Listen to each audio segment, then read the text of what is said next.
Ladies and gentlemen, this is the Monkey Sword Fight podcast with myself, Jordan Patrick, and my co-host, Mr. Michael Dots. He's I and I'm him. Yes, he is. Also got Andy Mack on the ones and twos. What's happening? And we're joined this week by a very special guest, Brandon Mundo. Hello. How are you, sir? Good, mate. You met me a couple of weeks ago. Did you get a dressing down for the boss? Aye. Well, no, he publicly done it, didn't he? I listened to it Yes. back. I was just like, it didn't need to be addressed any more than that. That's okay, man. We just don't want you. I'm here now. We're glad you're here now. Yeah, you wanted me on the moment anyway. Good dynamics. Words with thoughts. Yeah, I got one that I'm not going to read this time. I saw it a couple of months ago, so I'm not going to read it. I can't find it. That's why. Shit, I forgot it. Is it the one that you've got written in here? No, it's not. What is the one I have written in there, though? I can't read it. This is your Yes, thing. you can. You can read it out. Insults are the language of intimacy among men. Oh, no, that wasn't it. But we're going to get into that. I thought that was to do with Thanks for something shitting on one of the topics. Specify. No. You don't hear his no. Can I just say to our listeners, Mike tried to implement this like structure within the group chat. Yeah. But then when I look at it, I'm like, what does any of this fucking mean? It's a mess. Yeah, I'm sorry. I'm not even following my own structure. I know what it is. Okay. Maturity is doing the things that you've said you've done for long after the mood you agreed to do it has passed. No idea Oh, what you man. just said. Okay, let's say it again. Okay. Maturity is doing the thing that you said you would do long after the mood you agreed to do it in has passed. Ah, okay. You got it? You just said okay. I'll give you an example. Oh, no, I get it now Give you an you've said it example. again. I'd agreed to go to the gym with my pal on Saturday. However, Yes. I got fucking drunk on the Friday. Yes. And the Saturday didn't go. Because the mood had passed. And you're immature. Yeah, I'm immature as fuck. Because That makes sense. It happened, like, you know when you go up to your mates for a kind of quiet drink for a catch-up, went up to my friend Dan's. It might just be a few beers, bit of FIFA, chat and catch up. No. About 8 beers each, half a bottle of whiskey, a couple of rums, went into the dancing, bought a bottle of champagne between the two of us, necked that, carried on, spewed him away up the road, wanted to die the next morning. No gym the next morning. No fucking job. No need to gym, you spewed. You got it all up, man, I think that's the cashier in Morrison's who gave me my pizza and sausage rolls might have been named Jim. Yeah. But other than that, They're there always was no named fucking Jim. Back to what you jumped on before. Insults are the language of intimacy among men. I saw that quote and I thought that was pretty good. Speaking of what we were talking about last night. We talked about it the other week that men don't say enough nice things to each other. No. But No, I heard that on the previous podcast with Grant, man. Like, it's... one of the rare guests who's listened before. Oh, get I've prepared. done my homework. But, We're testing you. I think that makes a lot of sense because I am horrible to all of my friends. Yeah. It's that's the only way you can know if you're truly someone's friend. You insult them and you look at them, and if they don't give you anything back, if they're just going to laugh it off or give you something worse, then yeah, you've got a friend for life. I'm better than somebody who's got absolute shite banter. Yeah, we've had that in the shop like a few times. We've had it with staff members that have kind of been and gone, and guys who come in, and it's a lot easier if you can just literally look at someone and be like, I don't even know, throw like a basic ass insult, and then you're like, ha! You're like, well, we've. You can usually tell how close you're going to be with someone depending on how vulgar you can be, and then them laugh back. Yeah. Like there's questions in the shop that kind of, I don't know, they allow us to kind of gauge what the I think room's Grant, like. is that the one Grant talked about? As if you were gay, would you fuck him? Are you asking me that? No, I would not fuck. Grant, no. Just because that's my It was like a 6-time thing. I was drunk 4 of them. No, like we've asked, like, do you wipe your ass sitting down, standing up, or hovering? Yeah. And there's a lot of guys that are just okay, no, I'm just gonna go ahead and swerve that. And then you've got a guy that's like, I like to stand up, only on a Wednesday. And then this getting you like, cool, this guy's coming back, and you know, it's a guy for life. There, it's good. Did we go around the table with that question? How do you wipe your ass? Yeah. No, we did. No, Do we all do that right now? yeah, well, yeah, that's what I was. I'm more of a lean guy. I don't stand right up. Against the door, not even on the toilet, just literally. I'm shitting right now, actually. Against a bus stop. Yeah. Sir, don't do that here. Is that how they do things in New York? That take a shit. That bus stop was pretty fucking empty. Andy? So you lean. How do I wipe my arse? Yeah, kind of leaning. You know what I mean? You just What, like one cheek That, off? yeah. But you've got to be balanced and then have the other cheek. Do you I know don't know, what I mean? my arsehole's fairly central, so if I lean one up, I suppose then you'd have to swap hands or just go all the way around. if you imagine did trying to that. wake you up. What is going on here? Oh, that'd be. Let's read this in. Yeah. Brandon. I'll come here for 5 minutes and we're on that white pass. Thanks, I love it. I heard something funny today. Speaking about just last thing, we'll get off wiping asses. you always get humble when you're wiping your ass and like a finger pokes through. you're like, oh man. That's a way to rein it in there. Finger in your own ass. Now I gotta scrub my hands. I've already spent 2 hours in here looking at Twitter. Now I gotta scrub my hands. That's when you just take it straight to the bidet or the shower. If you've got a bidet, that's what I was going to say when you were going to ask me. Oh, man, was, I could have I want to bring back the bidet for sure. Oh yeah, they're good. The Europeans have got that. They've got that down to a thing. T. Oh yeah. It's like that Carl Pilkington when he goes to Japan and he just like presses a button and just fires one scoot right up his ass. That's the way to do it, really. Oh man, And some this of is the- already my favourite episode I've ever done. You just love butthole chat, man. In some of the Middle Eastern countries, they have holes in the ground. Been there, Dubai. Literally, I went to Yeah. Dubai when I was a kid, and I was fucking choking on shit, man. Like my dad. No, I was so little that my dad had me like over his shoulder because I couldn't walk anymore. Because like I was just like, do you know what I mean? Like just like the chafing was getting too much, so I was literally thrown over my dad's shoulder. Ran into a toilet, man, and we were just surrounded by holes in the floor. And I was like, I'll just crap myself. Get comfy. Yeah. Because I know how you're meant to do. Stuck on this, but I know how you're meant to do it. You're meant to be squatting so that everything's You're supposed to have your legs up on the fucking Yeah. pan. squatty potties on Amazon. You should have got Squatty potty. It's like a step that you put underneath your step stool, toilet yeah. so you can. I thought it was just for children to like get up and take a dump. Well, that's a different thing altogether, I think. But Jesus Christ. anyway, carrying on. We should have our own branded monkey sword fight shitter like squatty potty thing. I'm so monkeys- glad you brought that up. That's why I'm here. Someone just calling it monkey sword. Someone told me today, they were talking about the podcasting, and they said that they read a study that apparently if you can break down your brand into 3 symbols, Yeah. or like emojis, 2's not enough, 4's too many. Apparently 3 words is the perfect sort of title and branding for most things. Yeah. So the fact that we can break down our podcast out onto 3 emojis, apparently it'll do wonders for our merch when we eventually get there. Oh yeah, let's do it. That's good. What do you think the licensing is with like using emoji? Can you do that? You legally? just rip it off. Just it's slightly different, like a slightly different shade. Is that like when you get something, like honestly, like the Lidl brand superheroes, like Spider Person? Brilliant, man. Is it a man or is it a girl? We don't know what it is. It's a person. 2018, and we're just gonna let it be. It doesn't matter. We're not assuming the superheroes gender. Yeah, brilliant. Have we had any feedback since last week's episode? We've had a lot of feedback actually. Yeah, we had Ali Cook back on. Ali did. Yeah, do you want to? Have you got other things you want to go over? Yeah, Dan sent me a message. Oh, nice. Hey, Dan. I didn't think he was still listening because I haven't talked to him in a while. My good friend Dan. We had beef with squash now. Yeah, just actually. Yeah. Okay. I'm gonna go see Dan in a couple of when I go to New York, and I'm gonna be on his side. I'm gonna be like, yeah, fuck George. Yeah, that's what he's gonna do. Just play I just it off, expecting man. like Snapchats. He's like, "Hey, you dick." Seeing that, he does look like Shane O'Mac, so in my book that makes sense. I've seen him dive off the cages too. He's a fucking savage. So Dan says, was at a Coldplay concert last year for his wife's birthday, and everyone had their phones up recording. We were like, when did they actually sit there and watch all this? Before I saw Chris Martin talk to the crowd and told them to put their phones down, just enjoy the experience. And everyone actually did it except for one dude who slowly raised his phone up in the air. He just couldn't resist. That would be me. I'm like, fuck you, Chris. Man. Imagine Chris Martin's like, "How? I see." There's always one. Stop the music. I'm not a big Coldplay fan, but I think No one really is. They do that like mental light show where everyone gets. That's what I was just about to say. Like, everybody put their phone down. All right, now pick it up. And then, hey, I'm in charge. I'm in charge. You do as I say, Yeah. bitch. Chris fucking Martin. Mind he divorced Gwyneth Paltrow because she wouldn't stop putting weird things inside her vagina. Are you joking? No, she has. That's this, no like, reason to. That's she a has- reason to remarry. Man, this show's so great. No, but she has this weird range of like holistic things, and some of them are like She has sex toys. But the Yeah. apes, but things they're not labelled as sex toys. They're labelled as this will open up your chakras. Your will chakra. come- Your your chakra. But then, as a guy in that situation, you're going to be like, why is this not enough? Yeah. Why is my junk not as good What's as up this? with my penis? Yeah. That's why those. Four prong fucking dildos and shit. Like, yeah, I can. Oh man, this Gwyneth, is I'm never genuinely gonna- the best episode I've ever been a part of. I'm looking No, for. I'm looking at the same again. I can't find even the Facebook app. Oh, here it is. I had a few more people just feeding saying that I got in fucking trouble with my missus because she finally caught up on the episodes. Uh-oh. And apparently, Jeez, you can just skip this one. apparently at one point I said that my granny makes the best pancakes ever, and she took umbrage at that because she makes really good fucking pancakes. Oh, shit. Sorry, though. So I love your pancakes. Thank you, love you.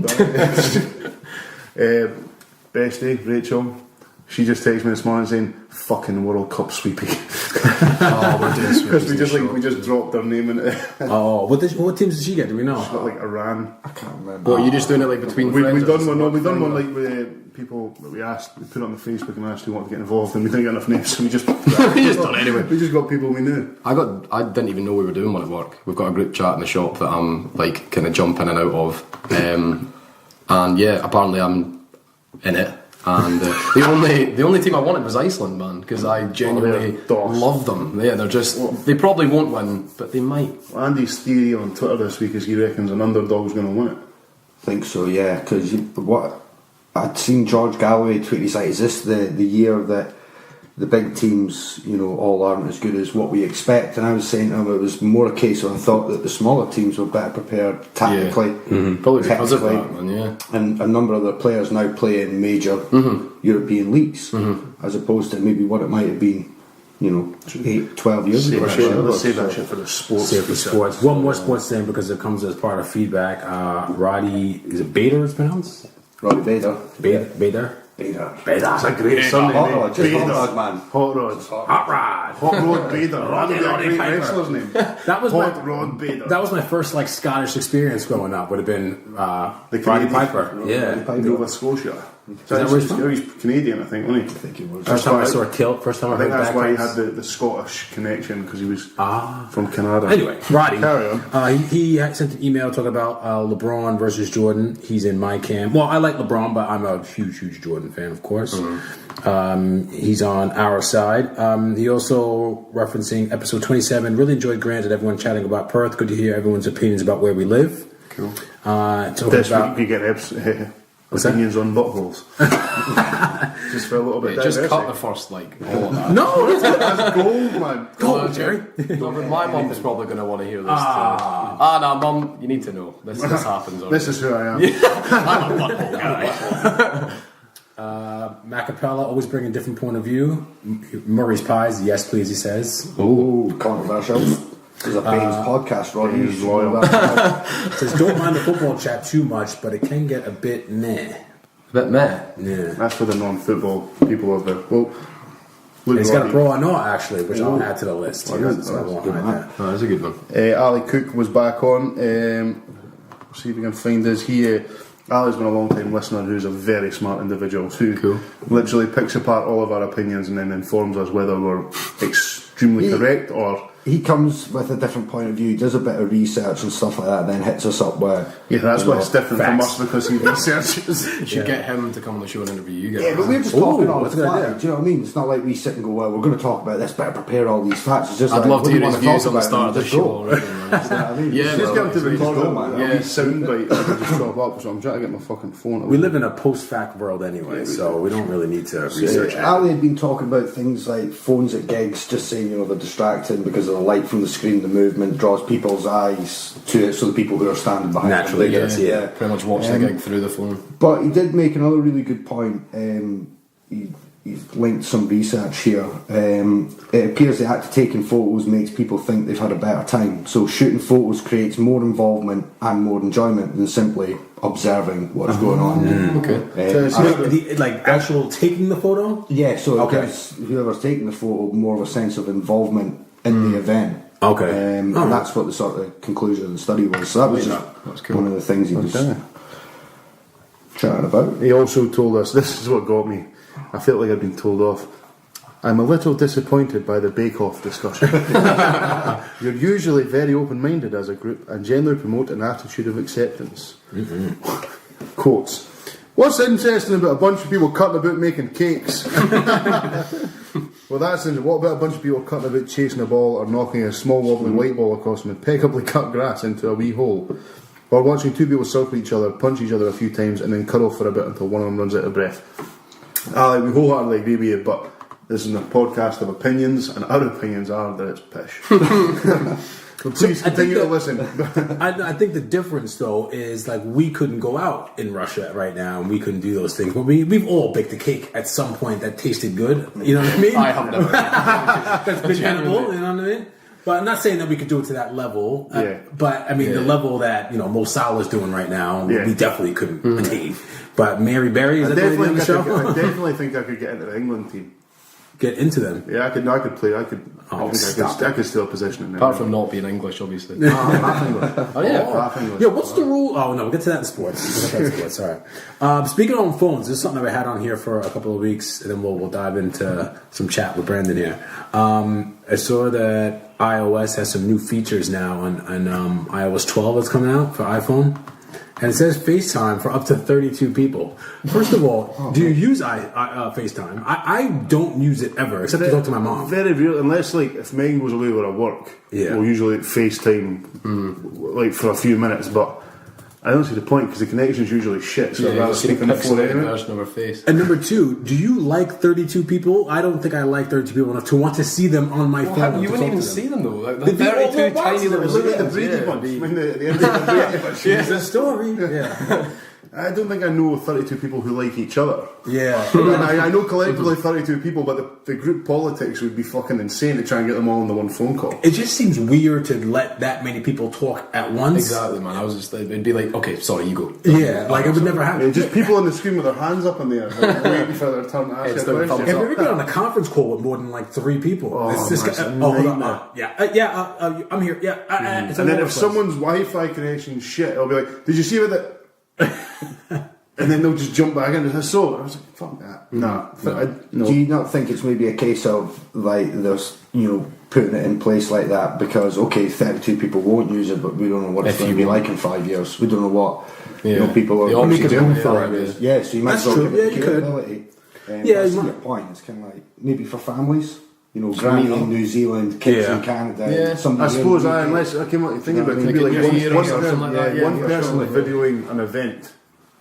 Like, baby's just been born. The light show at the Coldplay concert, and now we have to have 32 people watch. You get charged for live streaming a concert to 32 people. That's what I was just, you'd save a lot of money or you get charged a lot of money like that. Depends on your data plan. I know. Mine's just pish. So. Also, they have an app usage monitor now, or like how many times it'll show you how many times you pick up your phone, your screen turns on, and like how much time you spend in certain apps. And which I think is good. Like, if people spend far too much time on their phone on one of them. Do you think that Apple has an obligation to do this though? Like, should they have done this like 10 years ago? Not something like that, didn't it? Is there not like a thing that? I'm sure there was like a thing on your phone. That I'm sure. When you tell you how much data has been used or something. Yeah. You could have to do data, but I suppose not like. I think it's good that they are, but I don't necessarily think they should have to. Because I think it's a lot like that. If you've got a problem with picking up your phone, then just try and put your phone down, make a conscious effort. But I think it's good. Me too, man. There's so much porn, so much. Paltrow. That's the first thing you This is a blue show. And I think we have the title of our episode actually. So much porn, so little time. No, we'll get in trouble. Or no one will listen. Or they will listen. Or the wrong type of people will listen. You just get complaints from guys like, there was no porn in this whatsoever. Unless there's that one kinky guy gets turned on by 4 guys talking about how they wipe their arse. A really specific kink. Did that guy send you a message on Facebook too? Yeah, man. It was just me. So always just all he did was ask if I could get you his number. Get me on the show. I want to meet Mike. Well, anyone going now? Father's Day. How was your Father's Day? That was alright, man. Got breakfast in bed. I got a personalised pint glass filled with Werther's Original and fudge. So I had that as well as my fry up. Didn't have to get out of my bed till about midday. That's all I really want. That's amazing. I don't care for expensive things. I just want to sleep and to be fed. If that's what you get on Father's Day, I need a kid. No. Yeah, my daughter, they wanted to make a fry up, but I was like, we want to have a place to live. So we don't want to grease fires. So they just made me some cereal. They brought it to bed for me, which is nice. And I got a couple of nice cards, some sweets, and I got a coffee mug, a travel mug, because they came into my car one day and I had just normal mugs in my car. So I just made coffee and just got in the car and drove to go pick them up. And there was like 2 rattling around in the back, and they were like, "Dad, get it together." It's not great when your daughters are fucking sorting your life. I know, right? It sounds great, genuinely. Oh man, having a kid's brilliant. It's exhausting. It is. Yeah. But Father's Day is good if you get to just have that little bit of respite. Which was, I thought Riley was just stealing the thunder because Megan got up and made the fry up, and then Riley brought it through and took all the credit for it. He's like, look, I made you this. I'm like, no, you fucking didn't. You constant disappointment to me. Megan giving him the side eye, just kind of like, Dickhead. it was me. No. No one else has kids. No bad news. Andy does, he just doesn't know about it. Oh, spilled coffee. And a towel or something. No, it's okay. It was exactly good. I'm all good. But yeah, you've got a pretty standard point on here, I can get that one if you want. Mike. What's that? You wrote down just Father's Day, it's shit. Yeah, it's just... Thank you, man. Compared to Mother's Day, I should say. I guarantee the amount of Mother's Day cards sold is quadruple the amount of times Father's Day cards that are sold, because no one cares. Dads run away from their kids. Is that what you're getting at? There are less dads, yes. Well, that would be the only logical Jim answer. Jeffries has got a great bit about Father's Day where he's like, his kid was only like 6 months old at the time, and his girlfriend's like, what do you want? He's like, nothing, I don't want anything. She goes, oh, you have to get a Father's Day. He's like, fuck it, stop spending my money, I don't want anything. And he goes, every dad's got this little fucking ceramic thing or little shitty thing that the kid made in that class at his Happy Father's Day, and every now and again he just looks at it and goes, that cost me fuck all. That's right, man. Just don't spend my money. If I had money to spend, just waiting for that podcasting money to take it. I know, yeah. That was an interesting point that you made though, Mike. I couldn't give you the answer on how many more cards are sold, but what I could tell you is the average amount spent on Father's Day is around about $135 a head. So total spending of $15.5 billion. Whereas in contrast on Mother's Day, the average spend is over $50 higher at $186. And presents a total yearly spend of $23.5 billion. It's a lot of Yankee candles. So 10 billion. I got a Yankee candle too, actually. That's a lot of slippers and bars of Galaxy. That's what that is. It's an expensive trip to Lush. Come on, then. Well, we'll fire in with our guest. Yeah. So, let's see, we had Bossman Grant George on before, so I'll ask you similar question. How was it you got into barbering and cutting hair? I've been doing it for ages now, like 5 and a bit, 6 years now. I went to Canada because I was the classic story of just kind of doing nothing, cutting around in the wrong crowd, and I'd done literally every single job in every single industry other than cutting hair, and that's because both sides of my family, loads of them cut hair, so it was just literally one of those like, well, I'm not going to do that because fucking everybody does that, so that sucks. But yeah, I kind of blew the arse out of every other option, and then it was just like, do you want to maybe try cutting hair? I didn't want to learn to cut hair to be like a hairdresser though. Like I wanted to be a barber and be like doing traditional barbering, but at the time it wasn't like a cool thing, it wasn't a relevant thing, and it sure as hell was not easy to get into. So I take it like, because a lot of people in your family cut hair, you'd known about traditional barbering. Well, I knew about the different ways it could go. Like my dad's side of the family, they're all Italian guys who cut hair in barber shops, where it's a lot of like Italian guys, chairs facing in, squabbling Italian shit to each other. A social event. Yeah, man, it properly was, and it was really old school, but almost like your really original, traditional old school, if that makes sense, and like the white checkered floor and stuff, which I love, but it was just like, you know, your standard ass haircuts, and then you go, but you can take aspects of that and be like, that was awesome. And then the other aspect of that was just like gents hairdressing, which is still cool, still relevant, has to be there, but it's not barbering. Mainly it was getting it was coming up in America and Canada and all these places. That was where it was like original, the proper traditional barbers. So yeah, my uncle was out there, and my mum had been speaking to him and was like, look, Brandon's doing nothing all the time and it sucks, so can he come out and see you? And he was like, yeah. And it was like, come out and you can have a few weeks to just chill, and then you're going to come with me, come to work. And originally I was going to go out and try and do tattooing because I'd been wanting to pursue that, but I basically went on a course and got completely bumped out of money. The whole thing was just a complete farce. Was this here or was this in Canada? No, this was in Britain, down in near Nottingham. But it was literally like, I went on this 2-week course to become a tattoo artist, which obviously now you're like, you're a fucking idiot. Like, literally at the time I was like, yeah, that's the way to do it, it's quick, surefire. But so yeah, basically I still had that in mind, but my mum was like, go and learn to be a barber, and I was like, maybe, but I was like, nah, I'm going to go and be a tattoo artist. Because... So yeah, I went out, my uncle was like, had the shop and was kind of thinking about doing like a tattooing, barbering kind of thing. But yeah, I was supposed to have 2 weeks to like chill. 2 days in, my uncle's like, get your arse out of bed, you're over your jet lag now, let's do this. And from that day, for like 6 months, I was 7 days a week in a barber shop. Like, I just fell in love with it, man. Like, it was the coolest thing ever. And obviously being Scottish and them all being Canadian, like, Canadians are as friendly, if not more friendly than fucking like their stereotype puts them out to be, man. They're so cool. So they just like lapped it up. There was this like Scottish guy there, and they were like, literally, like, one guy's like, hey, where's that accent, buddy? I was just like, I'm from Scotland. And he literally like leaned behind the chair and was like, McTavish. I was like, sorry? He was like, my name, it's John McTavish. And I was like, literally, I was like, so nice one. So you've got Scottish descendants? And yeah, of course, yeah. And I'm like, oh, whereabouts in Scotland are you from? And he literally went, you know, Glasgow or Edinburgh or something like that. I was like, which one, man? He was like, you know. I was like, okay, cool, I'm not going to do that. Yeah, like, they're all the same. It's a tiny island, man. And I was like, all right. And yeah, it just flourished from there, man. Like, I got really, really good friends with this guy called Jordan, actually. Good name. Yeah, good guy. Really good guy. Both good guys. But thanks, man. he... This like side project of us just kissing now, yeah. No, man, because I was out there like Lone Ranger, man. I knew no one. He was at my age doing barbering.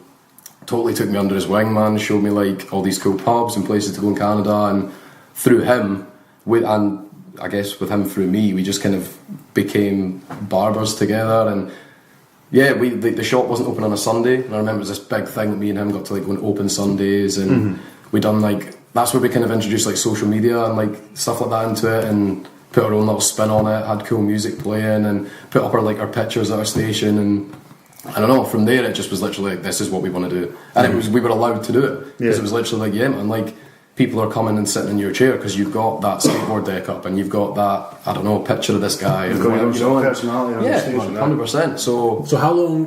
How old were you when you went to Canada? And how long did you stay there? I was 18. And I stayed till I was like 21, nearly 20. Sorry, yeah, 20, because I was there for just under 2 years. Okay. Had my 19th out there, which was awesome because it's 19 to drink out there. Yeah. So I was 19 to drink in Canada? Yeah, it's weird. Actually, I thought it was 18, yeah. No, I was 19. It was 19 when I was there anyway. Oh, okay. So, go on, Canada. I don't know whether that's just like British Columbia or whatever. That's where I was, but it was, yeah. So that was cool. And then my 20th, I had my 20th there, I think. A year and a bit I was there for.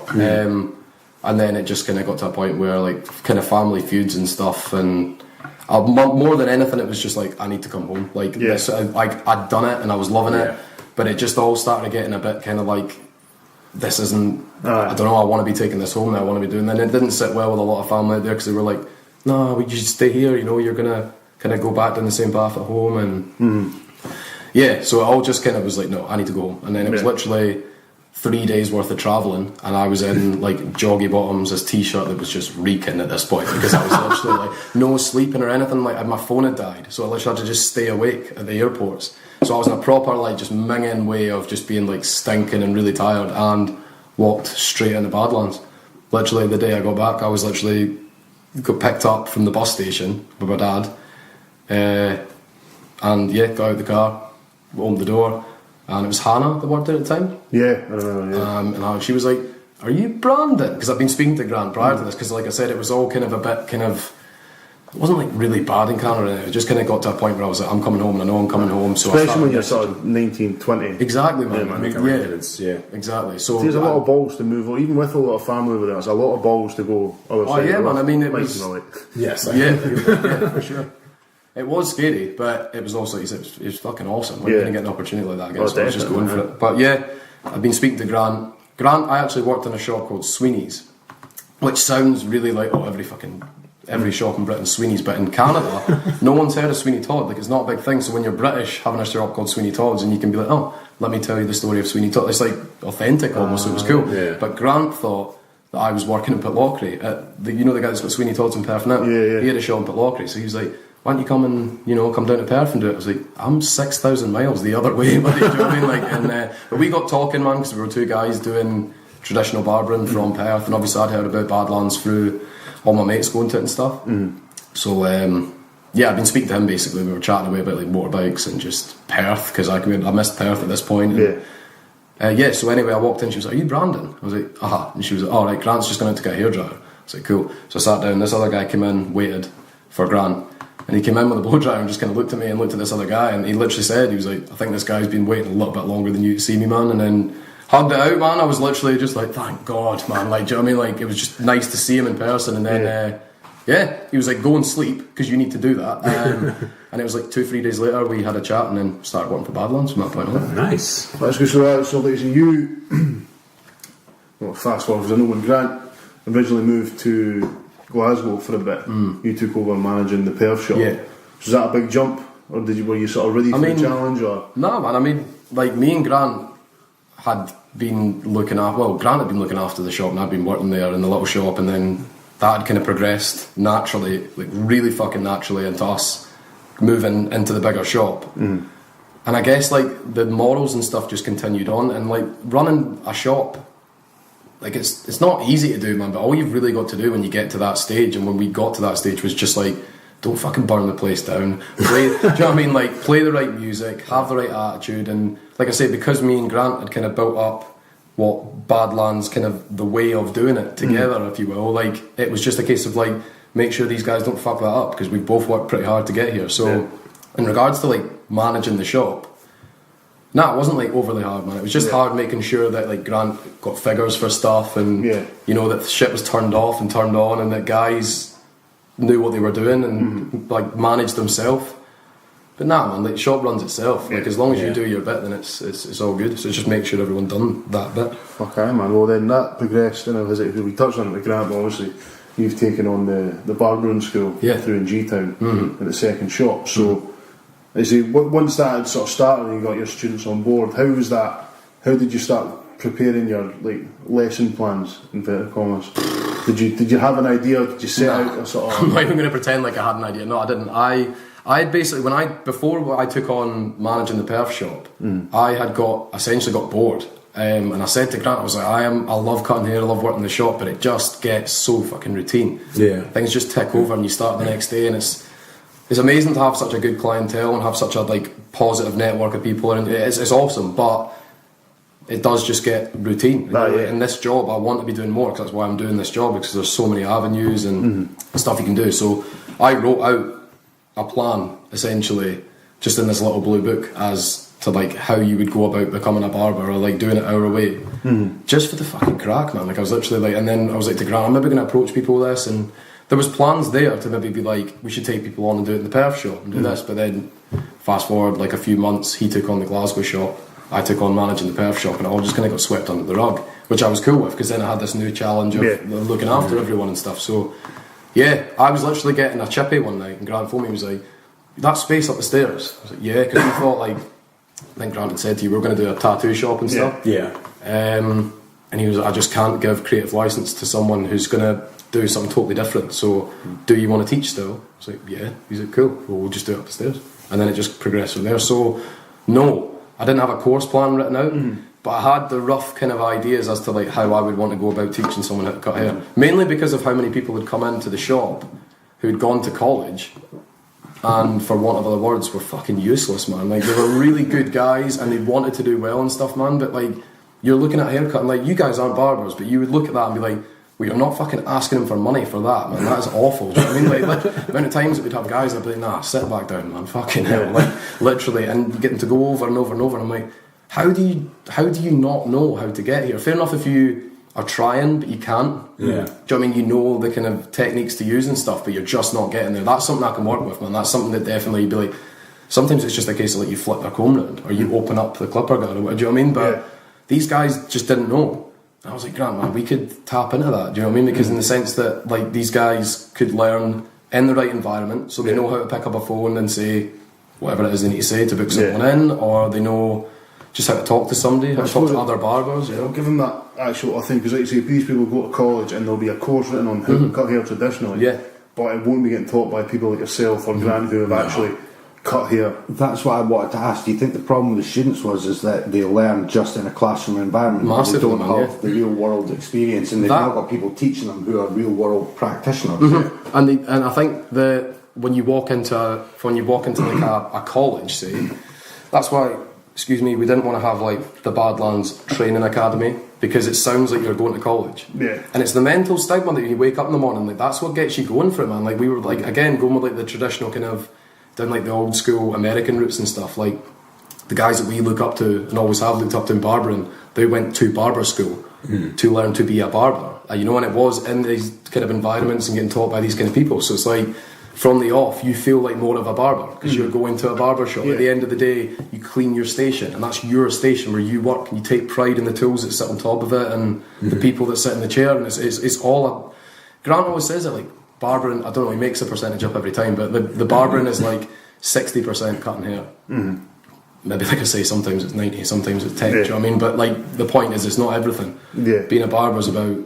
You can be the best person at cutting hair in the shop, but if you've got no chat.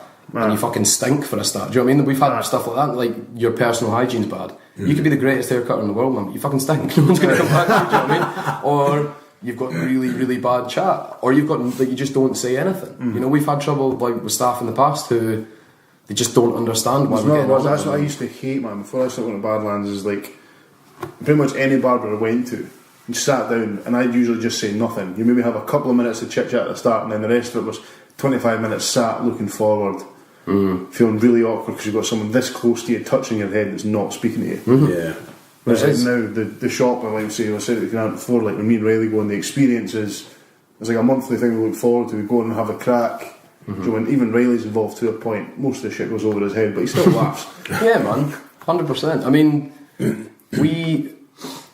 we proper looked into what we were doing, and not in the sense that like we're going to like go and make sure we know the ins and outs of everything so we can teach. Like over the last couple of years, we felt that we've got ourselves to a point that like we're not like educators by any means, man, but like we confidently know what we are doing, and it works for people. So that's all we were trying to teach. We're not like, because we've had people that be like, you know, you shouldn't do this, you shouldn't do that, because you have to go and become an educator. You have to go and do all the exams to become an educator and do this and do that. And I'm like, but the people that have done that are teaching things, in my eyes, not wrong, but just different. Whereas what we're offering someone is like, come into a shop and learn barbering. Do you know what I mean? Like learn what it's all about. I'm not taking away from anyone at the college lectures. 100%. Like These guys are hairdressers. Yeah, for sure. They know, this is the old sort of thing, a jack of all trades but a master of none. So they know all these different aspects, but they're not very good at one specific. Are they? Do you know what, though, man? You put that person, and I'm right there with you, man. These people, they know what they're talking about, by all means. But the difference I'm saying with us is more than anything. If you put these people, in my eyes, in their own working environment, and then stuck these students in that working environment with them, they would benefit more because they would learn to be a hairdresser in a salon. You know, picking up a phone, sweeping up hair, all this shit counts. Do you know what I mean? So all the extra bits, not just the glamorous bits that you see. So that's why we want to do this. We want to do. Well, mate, even that Instagram. But the fact is, like, take a picture in a cool shop with a cool backdrop, and like learn to take it with the right lights. That's shit that I still need to learn, man. My pictures aren't as good as like Grant's and that.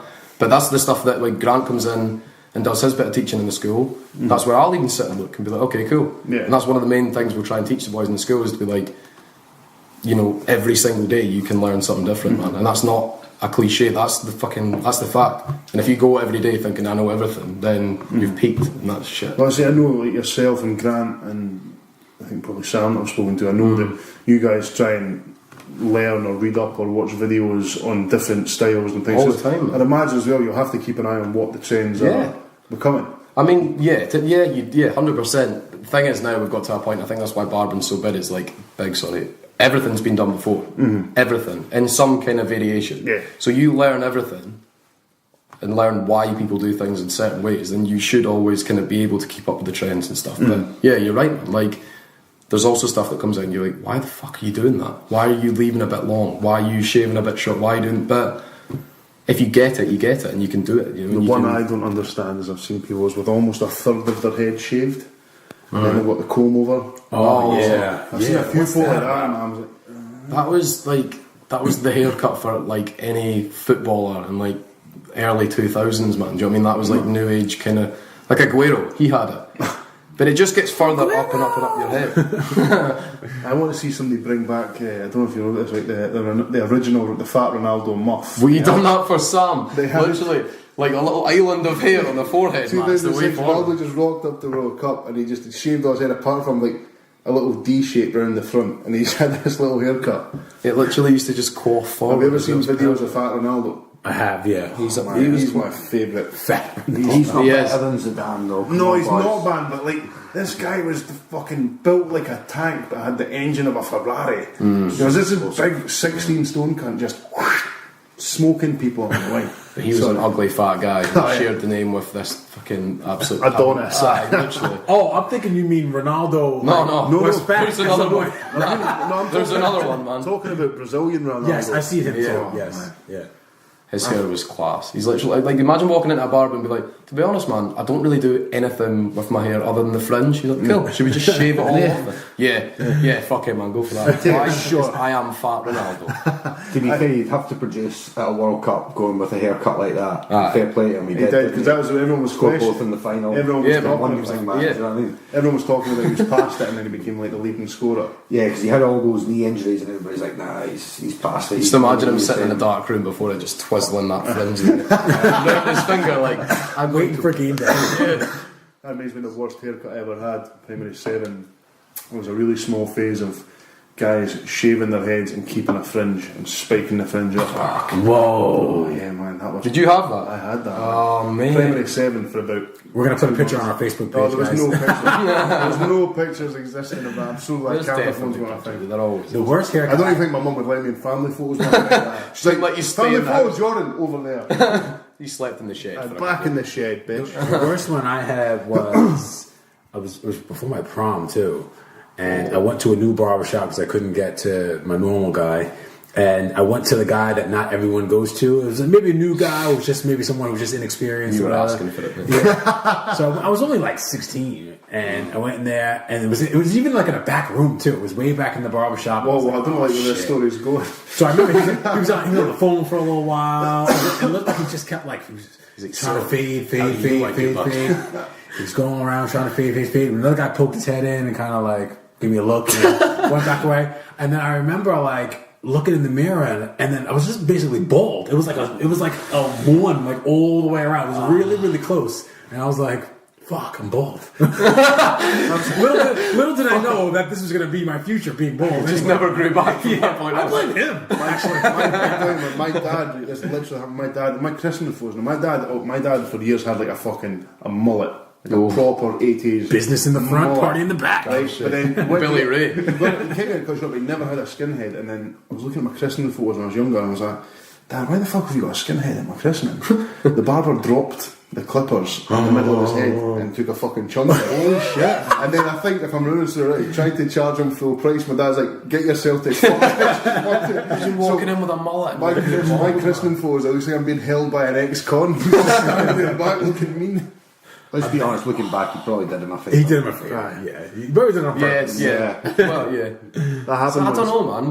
We've had that's a good Braw and Orpheus mullet. We'll add it to the list. We're up to 7 now. We love it, man. When one walks past the shop, it's literally everyone just drops tools and runs outside and just shakes the guy's hand. You're A like, mullet well in the done. wild. Yeah.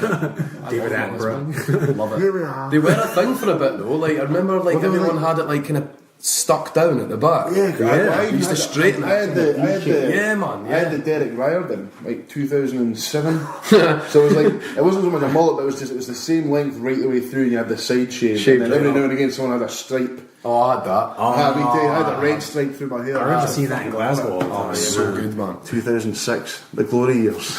Fuck's sake. So we'll keep going. We'll wrap up. But so like, yeah, how do you feel about how's it going? How's the students picking things up? Good, really good, man. It's kicking ass. It's Good group of guys and that. Yeah, man. Like I think that helped me and settle my nerves a lot more because as much as I was buzzing for it and I had the ideas written down and in my head, and I was like, right, this is going to be awesome.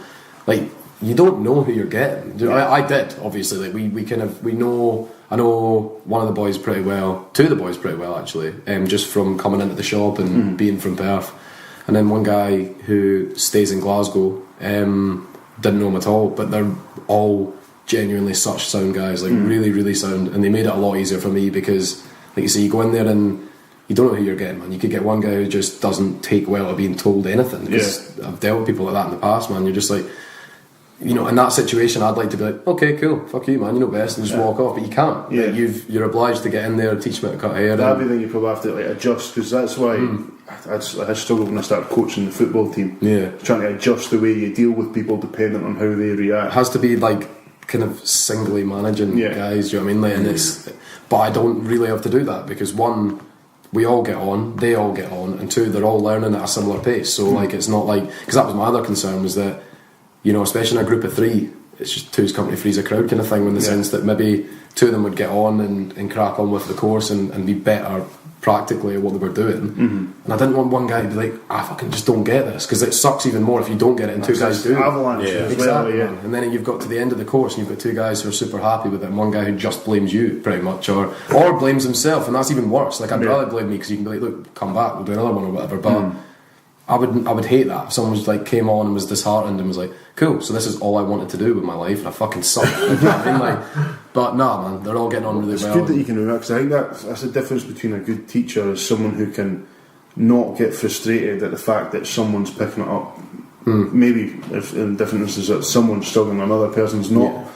And it must be shit to be able to, well, it must be good to be able to remove yourself from the situation, be able to view it more as a whole. Yeah, you have to though, man. You have to be able to just, like, I didn't know this though, that's the thing. Like, I'm not going to sit back and be like, yeah, I've taught loads of people loads of shit. Like, I haven't. We've had apprentices in the shop that I've kind of shown stuff to, and thing is with that though, that's over like years. So you just take your time with it, you get on with your work, because that's what you're there to do. But when your sole purpose is to like teach that guy how to cut hair, like, the pressure's on, do you know what I mean? So it's, but yeah, you have to just take, like I said, you take a step back, you don't put too much pressure on yourself or on them. Just show them, I guess the best way to show somebody how to do something is to like physically show them, like, this is how you do it, this is me doing it.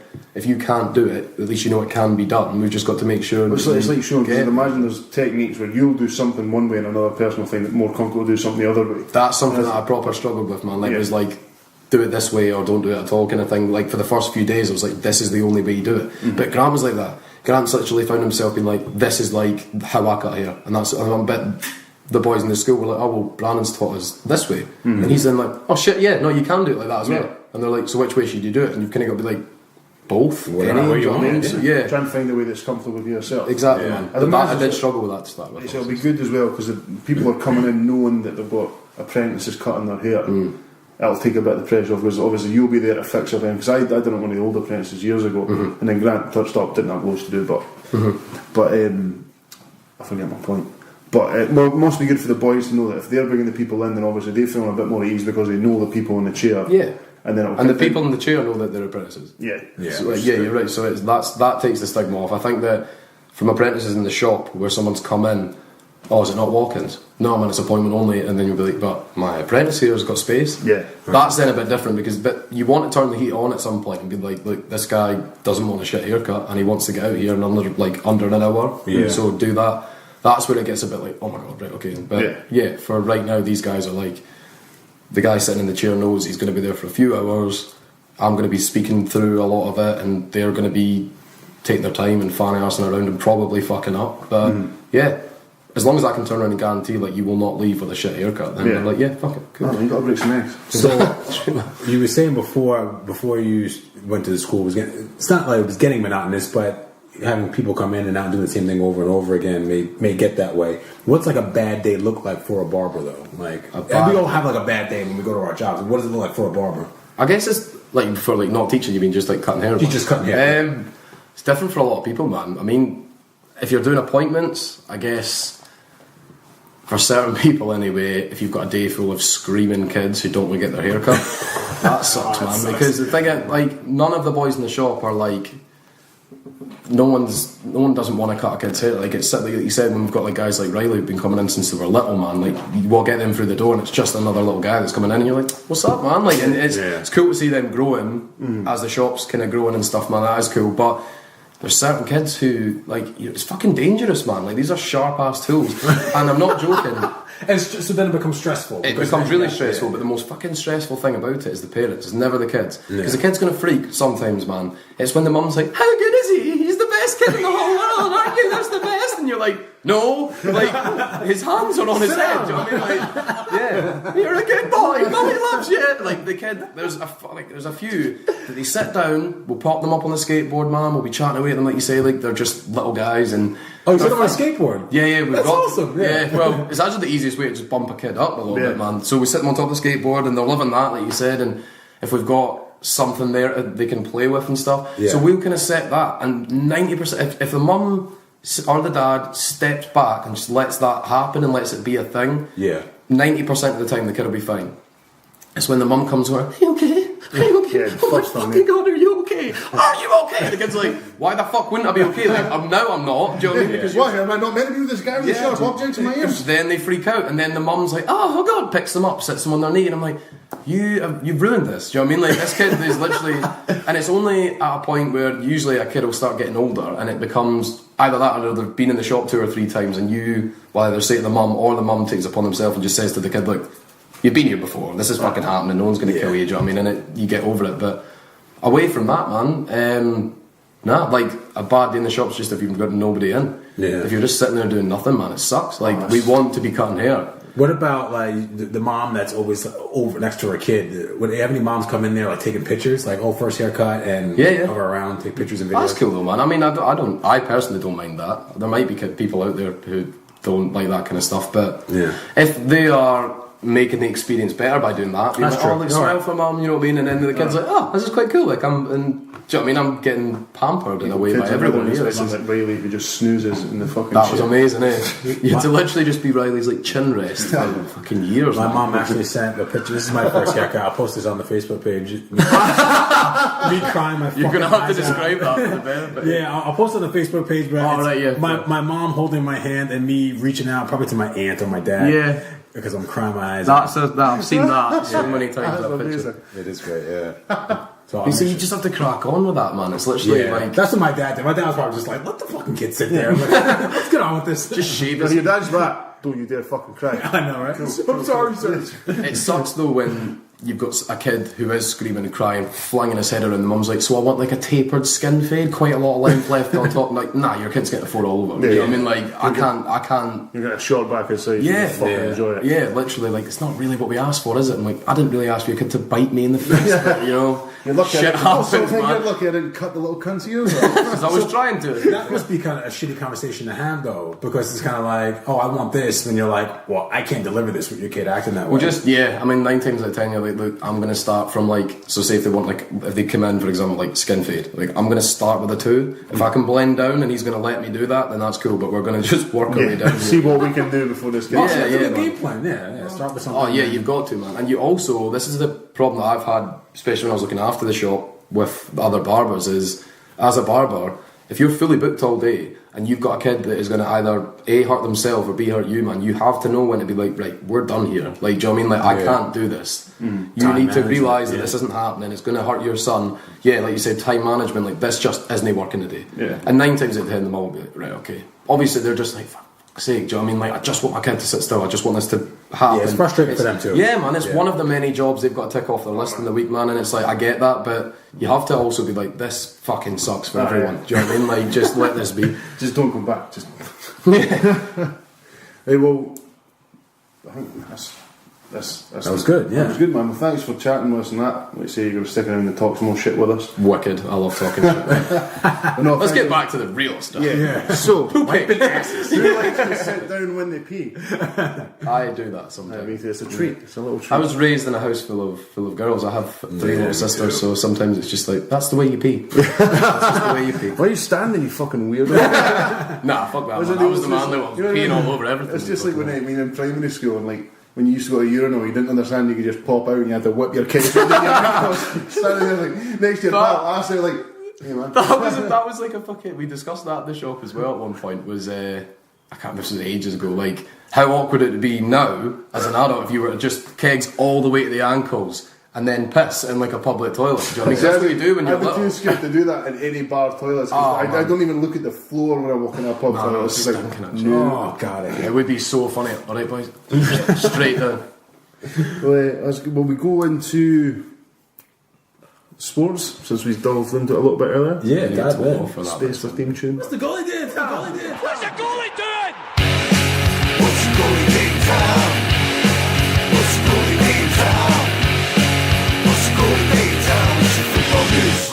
pal. Right there. It's my favourite theme song in the world. I say it every week, but the sports theme, it's just my favourite thing Andy's ever done for us.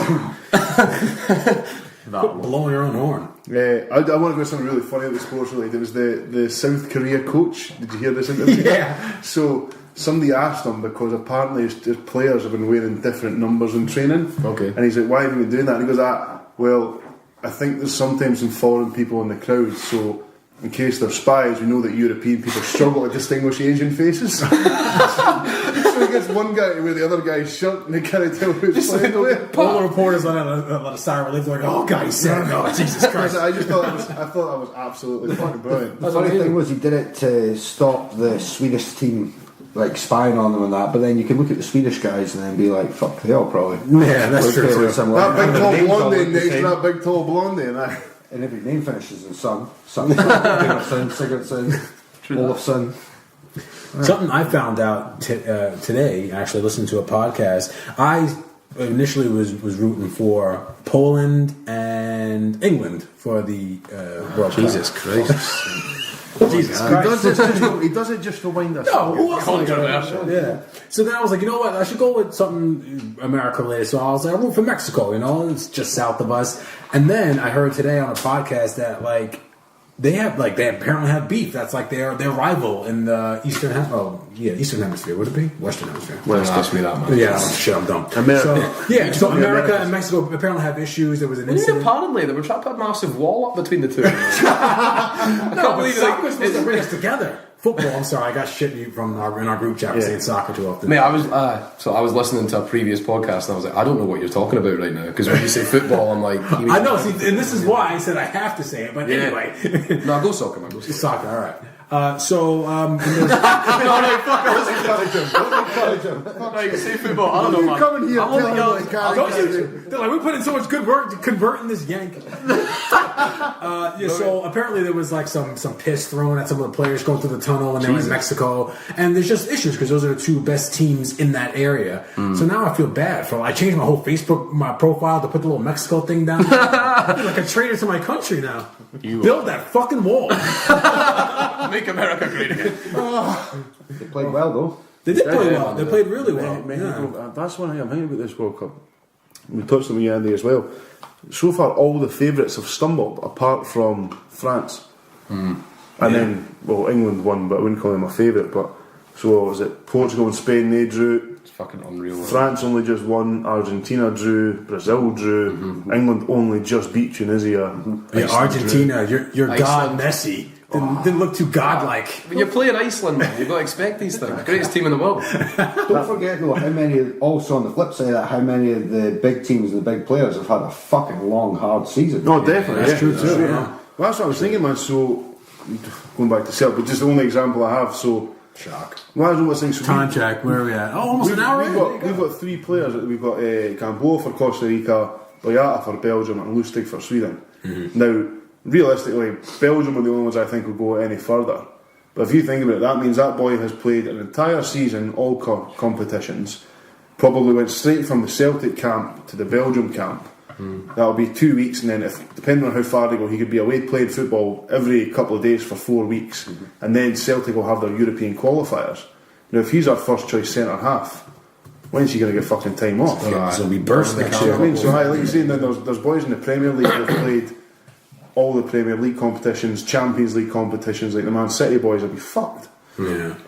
So you're right enough, but remember the first leg against whoever it was that Celtic drew is the 11th of July, but the World Cup final is when? The 15th of July. 15th. Ooh. Just double check that. Yeah, it is. Yeah, that sucks. So Belgium went all the way then. Boyata's no there, so that means Celtic are down a centre half. Well, it's once every 4 years, man. Yeah. Again, fucking dare. I definitely was like, man, so you see that from the realist point of view, but then you're like, come on, no, you're a fucking millionaire for playing football. Fucking suck it up. This is what when we talked about this when we first kicked off the World Cup chat with the Olympics and like the basketball teams. Like some of the guys playing the NBA, they'll play the Olympic, they'll play their whole season. If you get to the final, look at them to get to the finals or even the playoffs, late in the playoffs, you're done by like June. Maybe have a couple of weeks off. You go into the Olympics in July, and then you're off for maybe 2 months after playing all those games. in excess of And then maybe you close to can't- 200 probably basketball games, and now you're back on the court. Nowadays as well, they Practice. can't even really have any time off. So even when they're on holiday, if you follow half these guys on Instagram, then they're on holiday, but they're still putting out videos of themselves in the gym. So even if they're on That's it, holiday, they're still fucking working out harder than any normal person would when they're not on their holidays. Athletes don't have to get in shape because they stay in shape. That's true. Boom, word with that. Saying that, man. If I was an athlete and I got paid like LeBron money, I'd retire at 22. That is just what I was about to say, man. Like, these guys are high-paid athletes. That's their chosen field is to go kick ass at whatever sport they're playing, and then fucking leave That's it when what- you're about 30. That's Do you know what I mean? The Like, difference just is, man- play really hard for a bit and go home. That's all Can you anyone's imagine you asking. being 22 years old and just being a multi-millionaire? No, I can't. And No, still I having can't. to get up, Really, that's like, bullshit. still having to get up at 6 o'clock in the morning to go out and train. Nah. Yeah, but then, like, thanks for doing that for a few years, buddy. Like, you're now 30 and a multi-millionaire still. I think go and that- lie wherever the fuck. Do a Gaza, man. Go and just get fucking on it. That's what makes me. I think, I like it. that's what makes Mayweather, I think, really impressive. Like he's like the richest, one of the richest athletes in the world. The richest, man. And then, He's like, yeah, you know, the last couple of years of his career, he's still doing, you know, 10 Yeah, miles. even 50 and work, all, you know what I mean? Even when 50 he's and got all a fight coming up, you look at him and he looks in fucking sensational shape. Because he is, man. The guy's an absolute machine. Like, He is. 50 and all at that age is fuck. That's just ridiculous. Do you remember Ricky Hatton when he was in between fights, man? Fury, man. Oh, tight. 26 stone he was or something. Was it? He's lost with No, 9 it wasn't stone. Yeah. Was it 26? I He's can't down remember. to 18, but he was fucking up there. And he was just like loving life, literally, like, well, taking it way too far still, but like going hell for leather at it. This is the thing though, this is where you're like, these athletes, like, they can kind of just fluctuate, like, fuck, Yeah. because he seen an opening for being a heavyweight boxer again, stepped up to the plate and was like, yeah, okay, fuck it, I'll just get really, really fit. Now I've got really, really fat. I was watching Just does it. videos with him, man, and his hand speed for the size of him is Oh mate, ridiculous. he throws like a middleweight, but he hits like a fucking heavyweight. The guy's he's so awkward, so good to watch. I was watching the videos, and he was doing a point. He was like, I've literally been fighting since I was 5 years old. The Gypsy King, mate. Yeah, so it's Like just wound ingrained boxing. in him. I watched a couple of them bare knuckle boxing fights, man. That shit's brutal. It is brutal. It's just like 45 gypsies in a car park, 2 guys. You don't agree? You don't agree? Go on, go on. You don't agree? Hey, shake hands, boy. Shake hands, boy. That's just how they sort it, though, man. It's fucking the mental. way to do it. I wish there was more of that, actually. Yeah, like, no, I mean, take this to the garden after. not here with us. Yeah. I don't want to get my ass kicked. No, but I think that you see a lot of violence with weapons, more in like, well, actually down south in England, you see a lot. And I just think it's because people don't want to take that L. They don't want to get hit in the face, go down, and have it all over the The internet. theory is, man, that you can't be a fully formed human being unless you've been punched in the face. Do you know what I mean? 'Cause you see, I've seen it before. You see plenty of people walking about the place where acting the big man. You're like, you have never, ever, Anyone been in knocked on pink your arse. chinos, I find, you should punch them in the face because I can guarantee they just go and get a pair of jeans after it. 'Cause no one They who's check sworn their, about check in their hair pink. before they got up, type of thing. If you're sworn about in pink chinos, man, then chinos. you've never really been threatened enough to be like, oh, fuck, I'm not wearing them. I might get smacked again. It's the guys who wear the long sleeved and long length Under Armour in the gym in the summer. I seen a guy in the gym today and he had shorts on, but he had the long Under they're Armour like- leggings. they're What like is the meaning compression for that? stuff. So it's like, If there's meaning to it, fair play, but I can't. I'm the same. I'm like, why you got shorts and trousers on? Pick Like, one. the only time I've ever worn a hat in the gym is because I didn't have gel in my hair and it would be in my face. But I see these guys, and like, I love a baseball cap. I might be rocking that beautiful Love a one right now. baseball cap, But that's what I'm saying. Outside of the gym is fine, but I see guys in the gym and they're like on the bicep curls and they're like that, turning the fucking It is a hat this fashion way and parade, that way. man, And when you like go to that. the gym. I literally wear like the most ratty clothes to the gym, so I'm about to get really, really Stinky and sweaty. Say I that wore as if I go to the the gym all same the time, things to the definitely. gym yesterday and today because I was like, I'm going to dirty It's something starting. clean. I was like, fuck it. That's the way to do it, man. Jeans to the gym is a Stinking. no jeans. Oh man, Jeans to the gym. I'm not trying to Double bend on the job, be an arsehole here, but you can almost guarantee, in my experience, if you see someone in the gym wearing jeans, they're from they're Eastern European. I'll put money on it, and as well as that, I worked racist, Jordan. I'll tell you what, I worked in JJB for 5 years, right, and I could spot somebody who didn't have English as their first speaking language without a 95% success rate Shiny shoes. Based on their trainers. Shiny just trainers. thinking that. Yeah, I didn't know you were going to say that, but that's kind of what I thought you were. Do you know when you used to walk Based on their past trainers. USC and they would have the ones in like 30 different colours, really shiny, red, blue, green, black, all of it. That's the shoe to wear if you're. Tell you what, man, a lot of the guys used to come in, man. Their tracksuit game was on point. Like, Fuck I they used to be man. rocking the proper like. It's a nice brand man. that you've never heard of, but it's It looked super fucking shiny. Banging.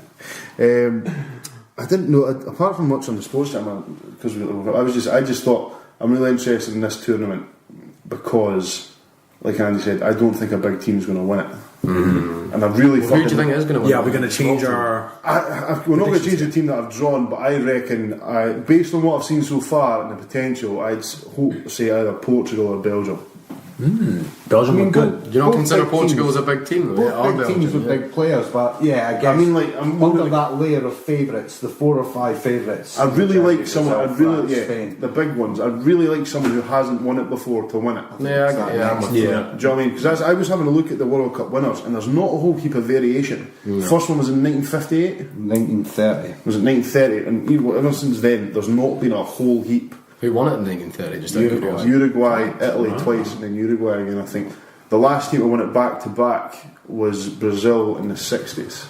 So that's what I was saying. Germany would be the first team to do that since the 60s. But it's like That'd be Italy, cool, so. Spain, Germany, West Germany had won it quite a few times before they were reunited. The last team that went back to backs was Brazil in 58 and 62. 50 to 62. That's cool.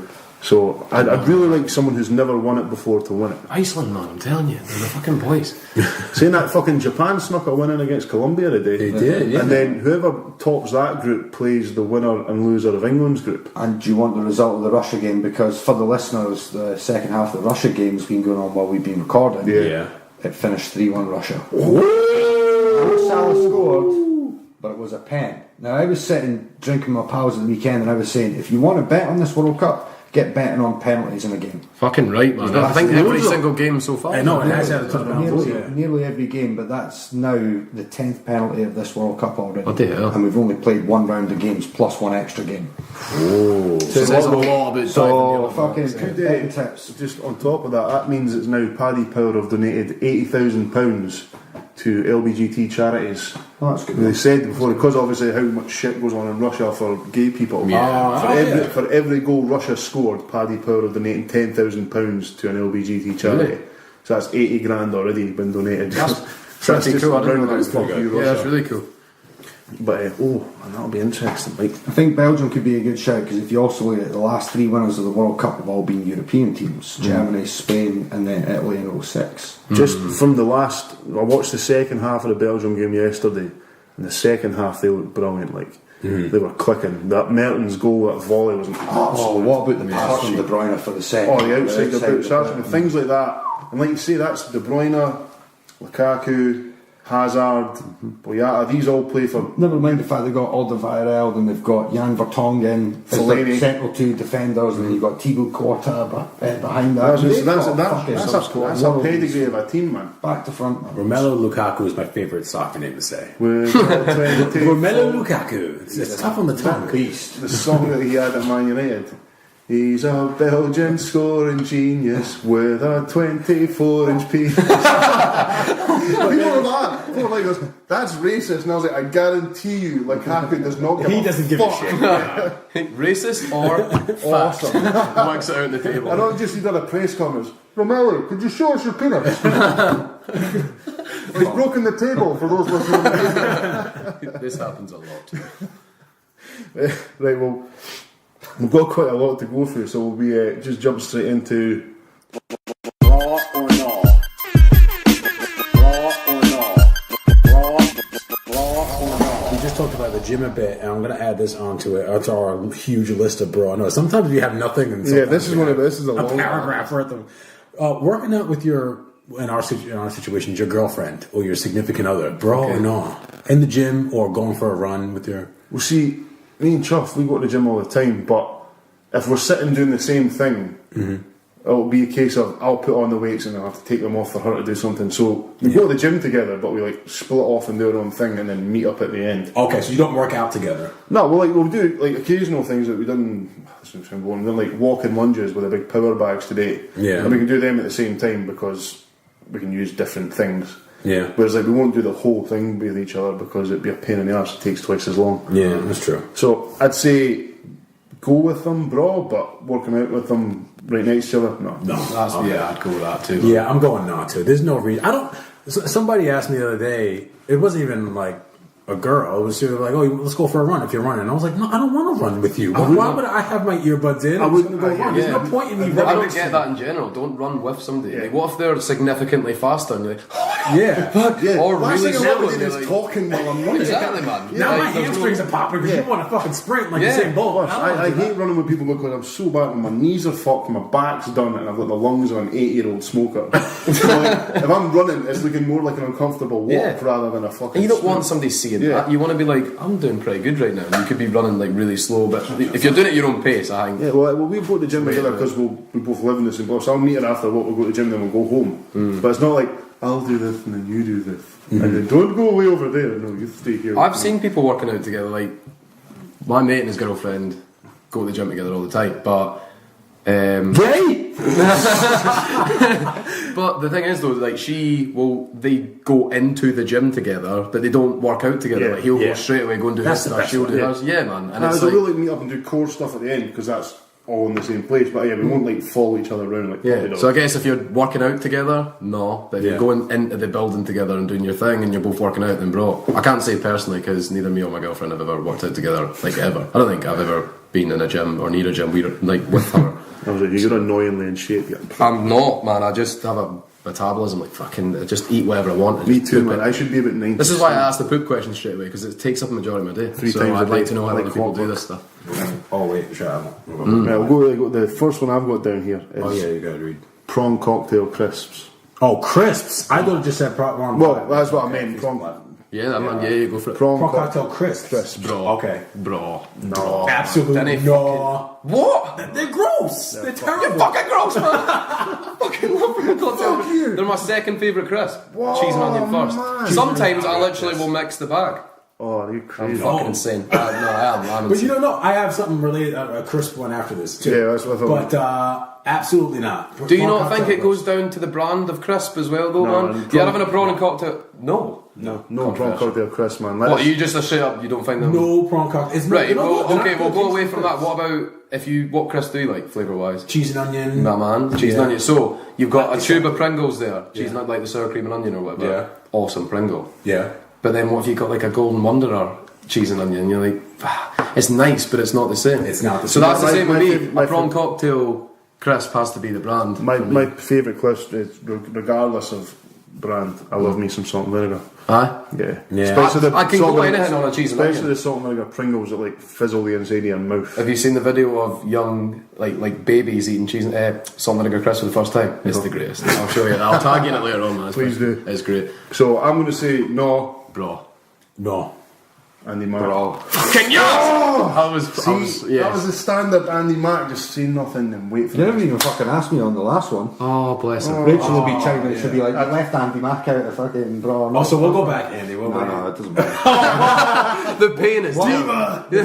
What I was going to say was about the gym. It's acceptable to go to the gym with a bird if you're trying to get in her pants.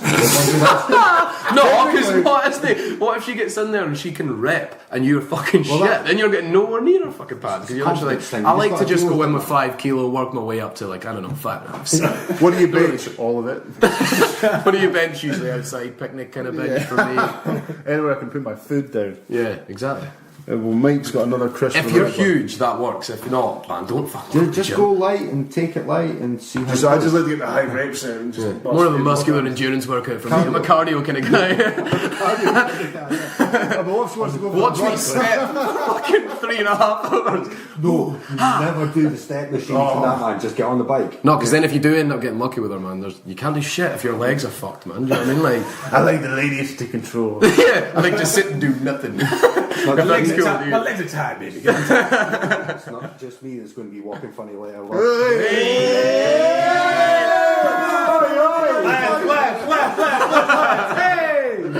Right, so move on. That's why you wanted to touch on that one. Eh? You're literally like, I have so much material right now, man. Fuck the crisp thing. Say nothing for 45 Staying on the minutes. crisps. Cool Ranch Doritos, Braw or no? Cool Ranch Doritos. What? That the blue bags? The blue bag. Yeah, I put this on Facebook Bro. and I got. No, I'm bringing the Braw. Get out. Do you know that? Look, it's the same with the others. I'll eat almost any type of Doritos, but if I've got my choice, I'm going cheesy. Cheesy's number one. Cheesy with a dip. Cheesy with a dip. No dip. No, doesn't need a dip. Doesn't need a dip. Just cheese. Tell you what, man. Chili I've heat the wave best- though. Hang on. No, I don't. I'll eat them, but I do not like them. I'll eat them. But there's no other. See if you pick up a chili heat wave. Sorry, man, but if you pick up a chili heat wave at a party thinking it's the cheese, I just want to punch the person having the Me party. too. Man. Like, I hate fuck it. off. What man. the fuck is this? Yeah, put a little sticky note or something on. I don't want to burn my fucking face off. Like, Is it too hard to separate the bags? I have a fucking dope recipe for chicken wings, and you bread them in chili heat wave Doritos. That might be alright. yeah, that Tell you would what, work. you Just crush a straight up chili the chili heat heat wave, Doritos, dip them in some egg, coat your chicken, deep fry them, and then cover them in some hot sauce. Yeah. Holy piss. Kev Stewart chiming in on Facebook Live saying, "Gotta be chili heat wave." Well, you gotta be wrong. That's not right. Unfriend. I'm going to say for Yeah. the sake of like the first flavour I'll pick up, I'm going no on Cool Ranch. Yeah, no, definitely not. Nah, I'm going Braw, man. I like it. Cool. That would be the first bag you pick up. Oh, fuck no. No, That's what I'm saying. That's what I'm saying. This isn't mental shit. Fucking hell, if it's the last bag I'm going to pick up. I've been known to pick up a bag of Cool Original over the cheese though. Hey, Controversial. yeah, I don't fuck around. They call me the renegade. Back once again. Prawn cocktail and I'm a savoury over sweet kind of guy. I've tanned a lot of crisps in the aisle, man. People say that about me. and dogs. What's up? Mike, this is tough because I saw you put this on Facebook, man. I said to you, it's like Tangy Cheese is the OG of Doritos. I'm so happy we all agree on that, at Yeah. least, man. We But can walk is away that- from here happy. But he's asking me Braw no on Cool Original, and I like Cool Original. Oh, okay. They're just not as good as Tangy Cheese, so I'm going to Okay. say Braw for That's- all that's reasons. Acceptable. That ties in with your views on pizza Very that it clear. shouldn't have too many toppings. You like an old school. A You know, good man, pizza should not have topping. If it's a good base and good cheese and all that shit, you don't need any topping. I 100% agree. There's a place in Glasgow called Pizza Punks, and you pay £10 and you can literally get any of these fucking like 30, 40 toppings on your pizza. And I said to the guy, I was like, did anyone come in here and just ask for like everything? And he was like, all the fucking time. Like, why would you do that, man? Because some of them, like, they just don't go. Do you Man, know what I mean? one on Like, pizza's like, why be that much of an I've asshole had this to conversation yourself? many times. That pepperonis and jalapenos is as far as I'm going clubbing wise. Anything else, don't need it. Yeah. Don't need it. Fair. Alright. I can respect that. Next. That was good. All The right. next one, and I was going to time something I was going to suggest as well, but we've got Mike's put in sports commentary on or off. Yeah. Braw no, sports Watch the commentary. sports. My old man used to have Say the on, TV man. on with the sound off and have the radio commentary. That's because they have to legendary. describe it in more detail because do. people don't have the visual to go with it. I know. Well, this goes with me and Mike Tyan, but I was thinking about this because I've been listening to the games on the radio at work because I can't watch them. And it's like a lost art, man, but I've really fucking enjoyed listening to games because I find myself, I'll be doing something, I'll stop because the commentator's voice will pick up and he'll start doing like, fuck, oh, he scored, yeah, fuck it. So that's like, it's a lost art of listening. So I'd say Radio commentaries, bro. radio commentary is broad. Okay. Sports commentary depends who they've got. Yeah. Does it Like- depend on the sport? Like, would you find that certain sports are better to keep the commentary on? Or let's say if you're playing FIFA or something, you like hearing commentary on that? Yeah, see, I like it because it adds to the experience. But I I feel like you're not the only one in the room a lot of the times. If you watch it on your own, you're not just sitting I there agree. playing your 8th hour of FIFA in your underwear. Like, I have friends. I have these friends. 100%. I think it's bro. Yeah, bro. Commentary on. Commentary on. Commentary on. Yeah. Especially if it's Yeah. good, unless it's Mike alone. As you can see, the ball is in the net. Thank you, Michael.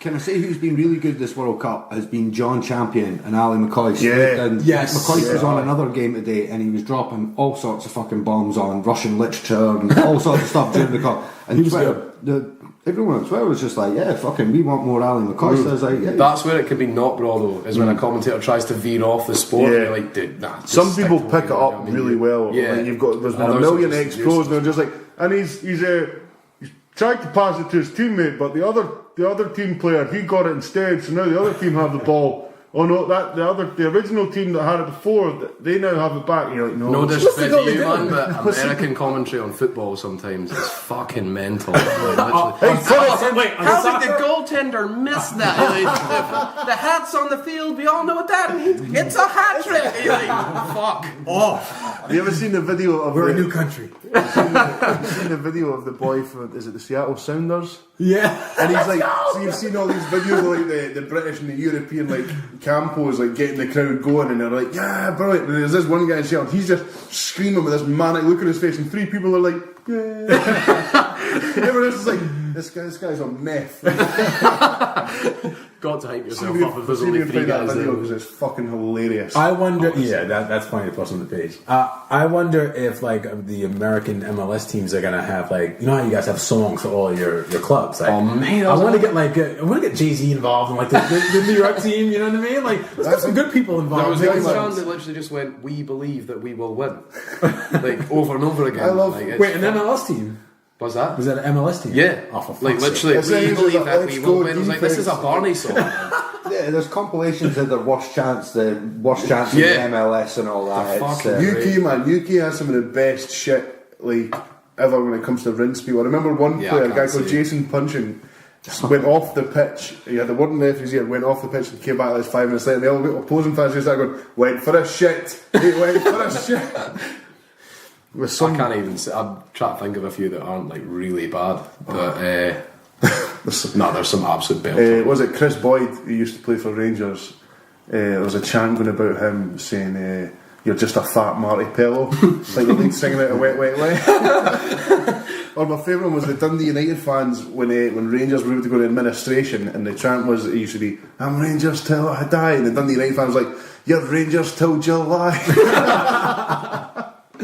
So I think that's belter, but I think that was a universal brawl on sports commentary. Yeah, I like sports. Yeah, comedy. yeah. I like it on. Well, maybe not basketball. Actually, that's the only thing I'll Yeah, stick on. I can watch basketball with Or them. baseball. Baseball's a little boring. Any sport where there's not a lot going on, I think. Man. Tennis, You know like, what I you mean? don't need commentary on tennis. Tennis, and it's gone over the net, and it's gone over the net, and it's gone. Snooker. And he's potting the black Plus that- ball. It's rolling slowly. It's gone in. It's gone in. Plus, with tennis, especially female, I like hearing the grunts. I like It's far, like they hit the ball, man. Like, it's come towards him. Like, fuck! Man, that stirred me a little bit, Mike. That was. It's on me. I wasn't ready for that. okay. damn My it. neighbors hate me. What's You the play next indoor one? tennis. So next we have is one of yours again. You've got long Instagram posts. Yeah, long Instagram posts. So not videos, or I'm not talking about the length of the actual post, but the text, the amount of text. Yeah, on Instagram anything posts. that Ruins the picture, so I'm not going to read it. anything that needs me to hit see more. I just don't have that. Nope. Guess what? I don't want to see It's more. like, if you cannot fit everything you want to say into this paragraph, then you've lost me. This picture will be like, this is my dog. I'll do you one better. Instead of not fitting in that little paragraph, if you can't fit anything in the picture or on the video because it's Instagram and that's what you're supposed to be putting on there, then guess what? I don't want to see it. I don't want to read it. No, I don't want it. If you click see more and just see all tags and shit, Yeah, you can deal it's with like, that. no. But yeah, if it's I like was your life always story, Do then people have these tags saved? yeah, man. I gotta all start of it. saving for us, yeah, because I keep having to type them over and I Yeah. have carpal tunnel now. So, you just switch it up. No. Handles. you need.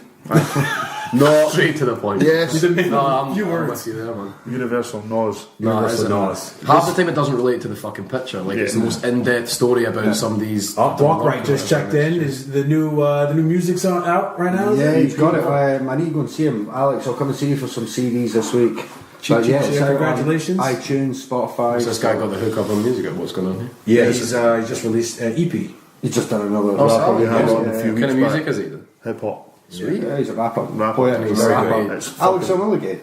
You know Alex? I think so. I don't know. I'm really bad with names and really good with faces. If you send me a picture of this man and the work he's It's on produced, Spotify. It's definitely worth a listen, man. We fucking right, man. We Also, had the exclusive and it's banging. I was listening to it on Spotify the other day because he's going to hook us up with a CD, but Yeah. Shit. Spotify, Oh, iTunes. that's cool, isn't it? And the cool thing with his CDs does is he rap in an American accent? Can I just No, doesn't. Awesome. Love that. That's good. But what's cool is he's got all the CDs printed up, so he's going to be giving them all away for free. So he's going to be leaving them in the green room, that kind of shit as well. That's cool. So we'll Also, we'll we'll Maybe you can get one or two. We can Free give project. one away. We'll do it like a little. come on with the yeah, prize. I hit him up the other day, so I'm going to catch up with him this week. Best of luck with that, man. That sounds fucking Yeah, awesome. all good. Next one was one we had from good friend Ali Cook, Russell Howard, Bro, or not? the comedian. I think Bro. I think he's funny as fuck. See, I think there's a lot of the tropes that happen with a lot of British comedians. I think he was great when he was doing stand up and his He is reusing material. his programme that he had on BBC Three that thing. Russell Howard's Good News. Yeah. I loved that. I thought it was great, but it's the trope that we had with a lot of comedians, and it's not his fault, but doesn't have the time to tour material, to work on material and build up a set. So but then Netflix will still come and say, we'll give you £5 million to do a special for us. With your mom, have you seen that? He's doing like a series where he just takes his mom. Oh, that guy, yeah. That's like a cover on the Jack White. I've watched the Jack Whitehall one. That's, Goes to Asia with that's that. brilliant though, man. Fucking honestly, I get will on not that. take my shoes off. I have bunions. Fucking legend. I love that, man. I'm going to say older Russell Brand, Braw. Russell Brand. Russell Howard. Oh, right, okay. Russell Brand's fucking no. No, Oh, we've been him a long time ago. But Russell Howard, I like his older stuff, but his newer stuff is a bit like. I get that. He does reuse a lot of So, his stuff. I do think he's funny though. If I'm going to have to lay it on as a modern thing, I'll say no. I'll say no as well. I'm sticking Braw, man. I like him. I think he's funny. It was one of those ones on BBC Three when before they went online that you'd sit and watch the 2 episodes of Family Guy on a Sunday night. Repeat of a Russell Howard's Good News would be on. You'd be like, I'm going to stay up for this. Yeah, this will do. This is what I need before Monday. We have a Facebook submission: Scampy fries, bro or not? Fucking no, man. That's just that's like if you've not had your dinner and you're at the pub, you'll have about 9 packets of Scampy fries to see you through. I'm mini Cheddar's loyal, man. Aye, Christmas, you're going to a fancy pub if you're getting mini cheddars, man. See when Christmas rolls around, you get them giant tubs of mini Cheddars. That's my shit I right love now. the cherries. What about knickknacks? Can I just throw that one in there? What am I not for? They're like twigs. Raw. Aye? No. They're like twigs. They're like twigs off a tree, aren't they? Are they pretzels? Are they pretzels? Nah, they might be the pretzels that didn't make it onto the pretzels. The one Like, that got away, it's just fucking the shrapnel. shrapnel, but it's like, we could probably bag all these, you know. Probably like £5. What's next? Chicken omelette, another fan submission, Roddy. Chicken omelette. I don't think I've ever Omelette with had chicken in it. Double Is chicken, that like double what that denim. means? Yeah. I don't know if this is like code word for some other kind Like of chicken, snack. and I'm not a big omelette guy, so I don't think I've ever had that. I like that omelets, sounds but I've never had a chicken omelet. like That chicken sounds foo good. young. You ever had that from the Chinese? No. It's literally just sounds like a chicken omelette. So I'm going Braw if you want. Go what you feel. nah, fuck it. Actually, it's the two. David, who said Skippy fries, someone says eats 9. He says eats 9 packets, but says no. Who's Because I'm steaming. I'm not had my dinner. Fuck you.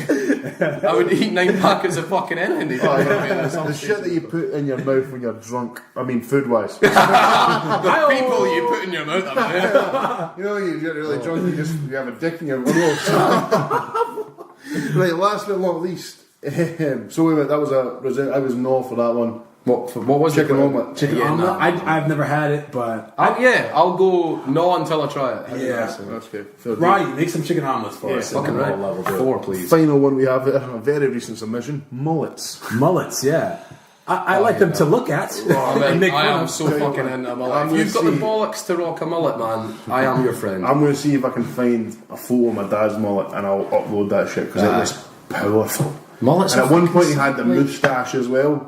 Oh, Big Jesus. Big Pats was rocking that shit back in the He used to 80s. bounce around on his balls. It No was need to that get big, the bus, thing is, he man. was that big, nobody's going to say anything. He's like 6'2" and built like a brick shit. He was Man like, had a mullet. your hair looks a bit silly. What? None. None, man. You're alright. What length was the mullet? Oh, like full on, like down about his shoulders. And then at the top, we're And at the talking top, like a fucking the short. fringe, like bouffant round there. Jesus Buffon. It was powerful, I'm telling you. I'll find a photo. No, bro as fuck. I'm loving it. If you've got the confidence to rock a mullet, man, then yeah, I'm in. If you've got the cojones, fair I'm fuck. saying, bro. Yeah. Really? Yeah, man. Yeah. What are you saying? I'll say important to look at and to make fun of, and you know. You wouldn't rock one yourself? I wouldn't rock one myself. I've not got the. If it meant me having hair, yes, I would. Takes the cojones. If you could, like, if a genie popped up and was like, "I'll give you hair, but you have to have a mullet the rest of your life." I do it for a while, yeah. But black people can't get mullets. What's the This don't know, man. genie's giving you a mullet. Like, would you rock it? Would you?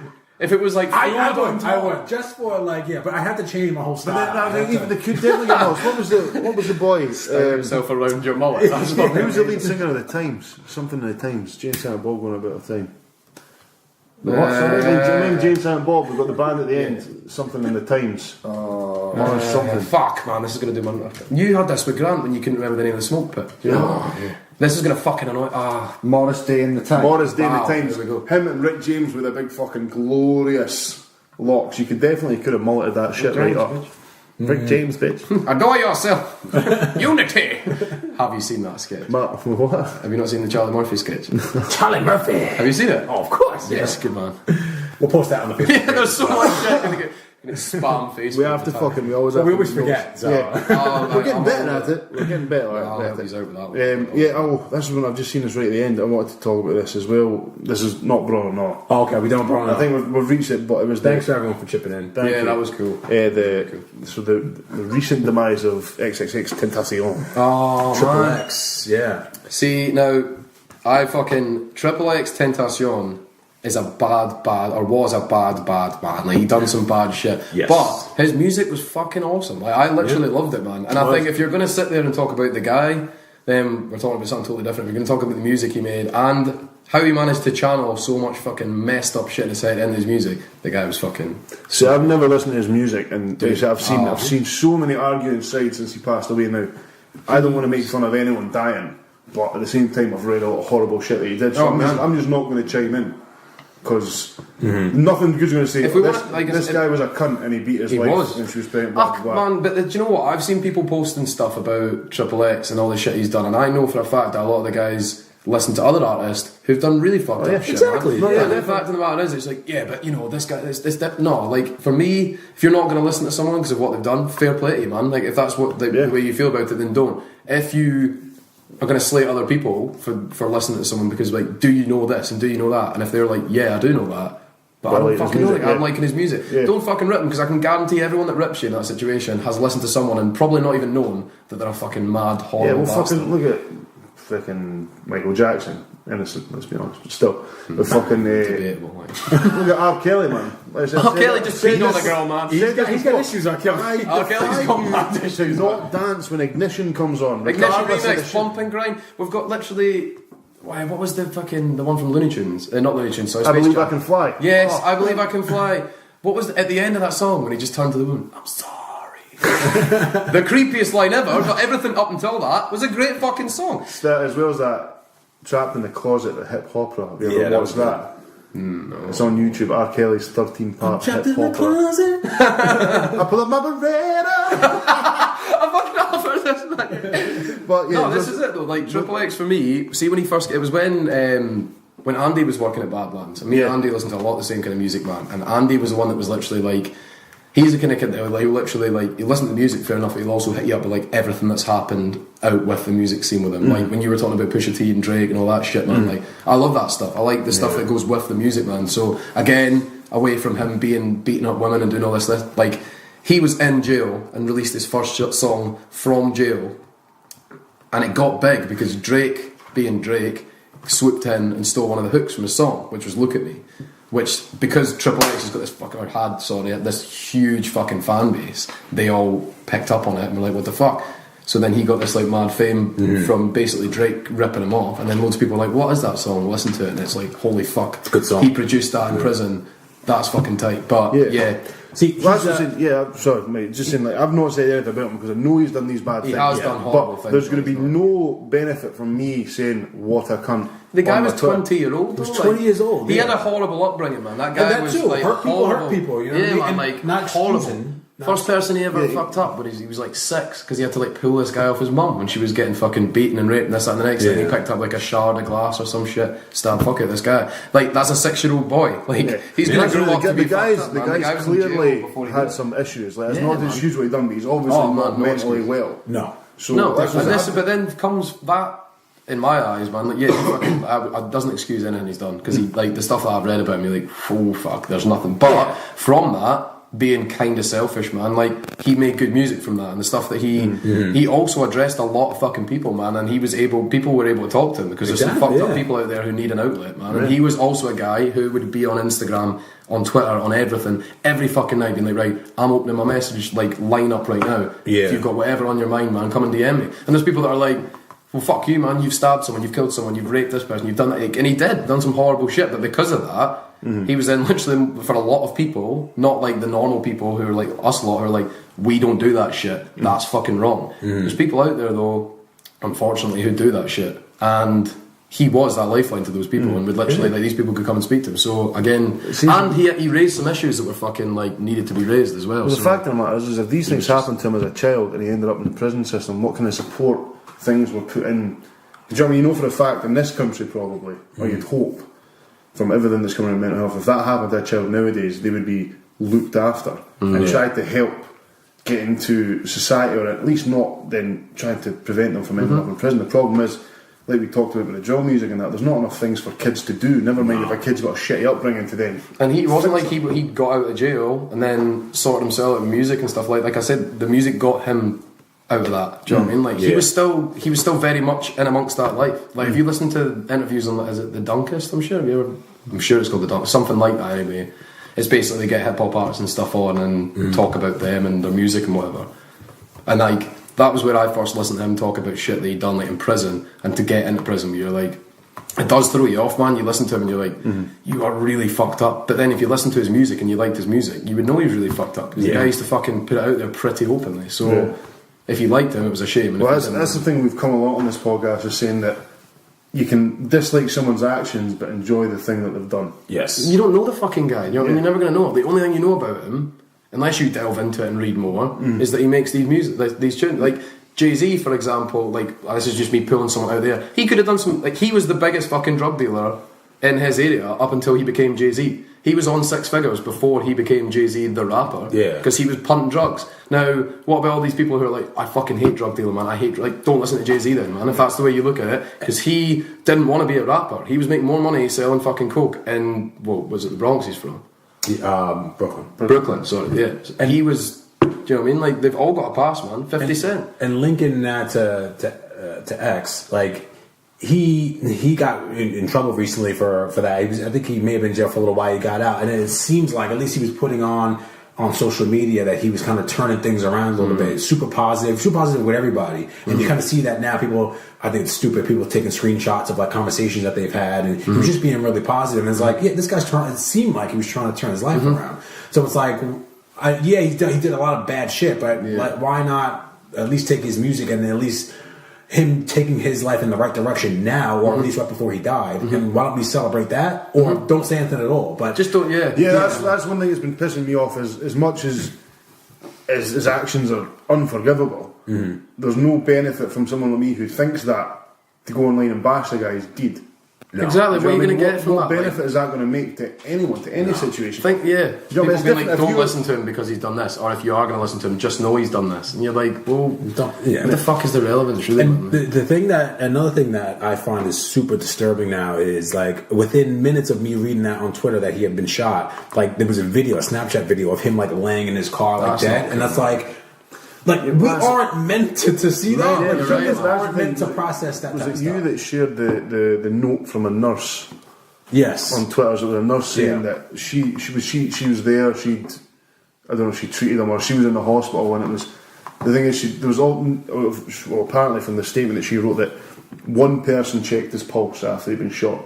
Everyone else around him had their phones out because it's him. Crazy. It's crazy. One person checked the pulse. Yeah, it's bananas. It's horrible, man. It's like if you strip all the facts away from him being who he was in some people's eyes, which is just this horrible bastard. He was 20-year-old man. He had a really fucking hard life. Shit, he done some horrible stuff and it's inexcusable. But he's now dead. Yeah. Do you know what I mean? And like realistically, like you said, unless he had music, unless he didn't have music, having music was his way out of that shit. And he was, from what I seen, trying to kind of benefit himself and benefit other people, because he had this all of a sudden this huge fan base and this platform to go and do that with.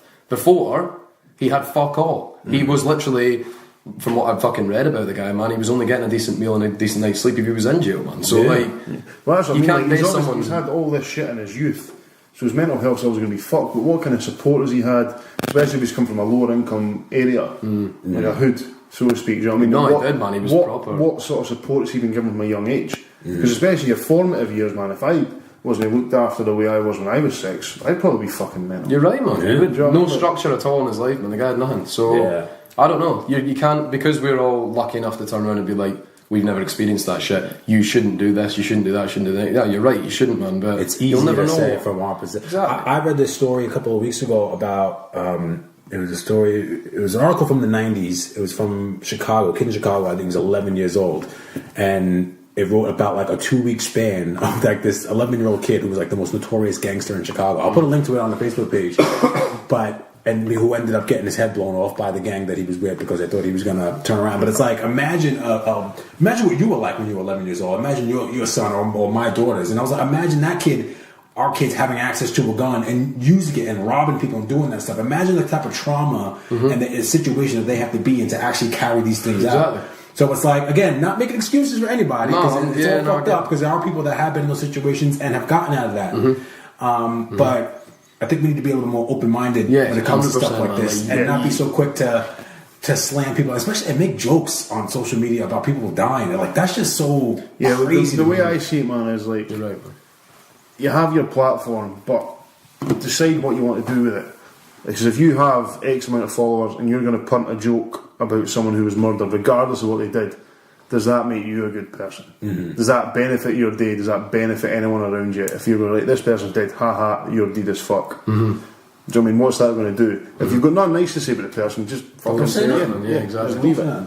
Just because you've got, like you say, because you've got the platform doesn't mean you have to use it, man. If you've got the platform, use it properly. Which, like I say, I think he was trying to do. So Exactly. Yes, exactly. What are we listening to? What are we watching This week, I've put this in the group chat. I've been digging on Weezer's cover of Africa. Yeah, they've covered. holy shit! I did not know that was a thing. Like I'm downloading this right now. Like because Andy said in go the group chat, man, it's pretty much a straight up cover with distorted guitars over the chorus, and I fucking love it. That's I think it's There's fun. a fan request thing, so fans have been hitting up Rivers and being like, he's like, what do you want me to record or do? And So that's the single What cover the is actually a tweet saying someone, I think it's about time you blessed the rains down in Africa. And they fucking did He it. just took that and ran. Man. That's I think it's fucking brilliant. That, and I was re-listening to Travis. Oh, I was listening to a few of their old tunes, man. So I was digging on a bit of them, and Jay-Z and Beyonce's single they released, that ape shit. They fucking hired out the Louvre. You know they finished the album an hour before they went on tour? That's right. Yeah, literally. kind of fine, I isn't read that. I've read this. I've heard this this morning. The video is like it's like an artistic, but they fucking literally emptied out the Louvre. That's Oh, shit, right. status. That's you know what I mean, because that came up. We need to shut this down for a few hours. Yeah. We want to get right up close to all the paintings and sculptures. I was just looking at it, just like I didn't actually process what you were saying there for a second, but that's that's fucking what it. like That is insane. the video, and it's Fuck. apparently Migos wrote Beyonce's verse, and they're both just looking at standing there. And Jay-Z barely does anything. He has he says something towards the end, but when he does it, it's fucking brilliant. Beyonce's on fire, and fucking Jay-Z at one point is standing there in a mint green suit with no shirt on, just standing behind Beyonce, just like that. It's my bod. Dad bod fully out. Just like, I'll pass on that. Not giving a fuck. I'll pass on my heroes in being shirtless with blazers on. That was I wanna see bad, man. I was buying. But I think it is like a Beyonce featuring Jay-Z album, which I didn't think that I would like, but it worked. she came at it with a different vibe. I think Jay-Z's been falling. It's a lot like Kanye, but he's a busy ass man. So when's he got the time to actually put the work in that he used to be able to put the work into? Do you know what I mean? With all his fingers and all these different things. Do you know what I mean? He's built the empire. Whereas Beyonce, for all the other extra things that she does, she is still primarily a performer. Yeah, man. Yeah. Whereas, and like, she can have songs written for her because it's a wee bit more acceptable when you're a. Because he was going to say no to writing a song for her. Exactly. But so I think Jay-Z's better nowadays when he's featured, because he only has to write that verse, and when he's featuring on something, it's usually fucking brilliant. Like, what was the last album? Magna Carta. 444 was the last one. 444. Well, the last one I never listened to 444, but No, Magna Carta was all right. But I don't think he's done anything spectacular since the Blueprint 3. See, I disagree with you on that. I think what you're saying he does features now, and that means that it's beast. For me, it's a sign of somebody that's not got it anymore. No, actually can't create something, Create a whole album. of substance. It's just because he doesn't write anything down, right? When he hears tunes, he just goes in and has the beat playing and makes it up in his head and then spits it. So all the raps, all the rhymes, it's all done in his head. He's Nothing's almost ever got to written keep down. it going for the fan base, though, man. Because realistically, he's got shit going on. Like they're worth 1.4 billion or something like that together, and all his money comes from essentially like producing and owning labels and doing whatever he does with whoever he does it with. Like he he's like everybody's manager now, isn't he? So I think realistically, when he steps in as a feature on a track, it's like just to be like, oh, still here. Do you know what I mean? There you go. Like, yeah, and then that makes everybody like us go and listen. I've not listened to it personally yet, but go and listen to it and talk about it. Yeah, and that makes him relevant. You have to admit that. Their publicity game is fucking amazing. Yeah. Their PR, whoever does their PR deserves a fucking medal because it's. Do you think that they've kind of planned this where it was like Lemonade, then 444, and now they have a joint album where it's like, oh, I'm going to talk about him cheating on this, I'm going to talk about me apologizing on this, and now we're going to be united on this album? Of course. See, to be honest with you, I reckon that they've handled that better than any celebrity affair I've ever seen. Because nobody's calling Beyonce a mug for taking them back. Well, maybe they are, but at the same time, she's like, look, I did it, and I'm working on it. It's not perfect. Which I think is good, especially for someone like Beyonce who has to portray this image of being perfection. I think she's a fucking pain in the arse behind the scenes. I'd still love to though. Oh, of course, but like she like as a missus, she must be a fucking nightmare. Jay-Z's like like he just strikes me as like a fairly chill guy. Excuse me, but yeah, he seems like. But he admitted on some of those interviews that he was an asshole. Like he is also a notorious asshole. Man, took her for granted, which I just think guys do, whatever. But yeah, man, as much money and fame and stuff, man, it must get to your head at some point. Like, not saying it's excusable, but it's like you can kind of like the life that I think Jay-Z has. You can kind of see how it would probably happen. Can you imagine as well? Can you imagine like your whole life as a man when you're young and single? Or when you're single, everything you do is focusing on having sex with women. But your work ethic, can you imagine being famous and having women throw themselves at you? Do you know what I mean? I can't even imagine. Must be great. That's what I'm saying. The life that we think he has, man, like, you'll never know. And it must be fucking hard. Like, yeah. All the time. All the fucking time. But, yeah, I guess. But do you think he's even in that situation anymore? Yeah. Because he's at that point now where it's like, he's with his family, and he can't be anywhere alone with nothing could be in secret. Like, I still can't believe. That's why I reckon he probably, again, like, I don't know, because I'll never be able to put myself in that situation, but you got to think to yourself, like, being Jay-Z, all of these things amount to him probably being like, fuck it, I don't have any part of my life, like, secretive or anything anymore, like, I don't know, man. This is me just thinking, maybe as Jay-Z would think, I don't know.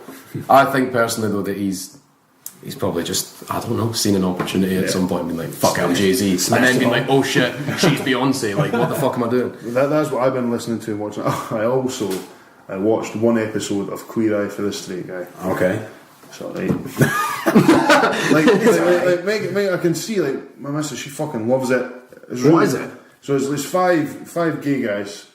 And they get contacted to go and speak to these people of maybe having a bit of a tough time, maybe giving up a bit on their life and their appearance. Like the one I watched was like an old guy from a small town in America, kind of putting a bit of beef, didn't really wear any nice clothes, relationships had fallen apart, he'd gotten to have rot, his beards all over the place. So like they give him like a makeover and trying to encourage him to try different things. And it's been raved about for like promoting good mental health and positive body image and all that shit. And I can see it's good for that. It's just not my cup of tea. But I'd encourage anyone to give at least one episode a bash, see how you feel.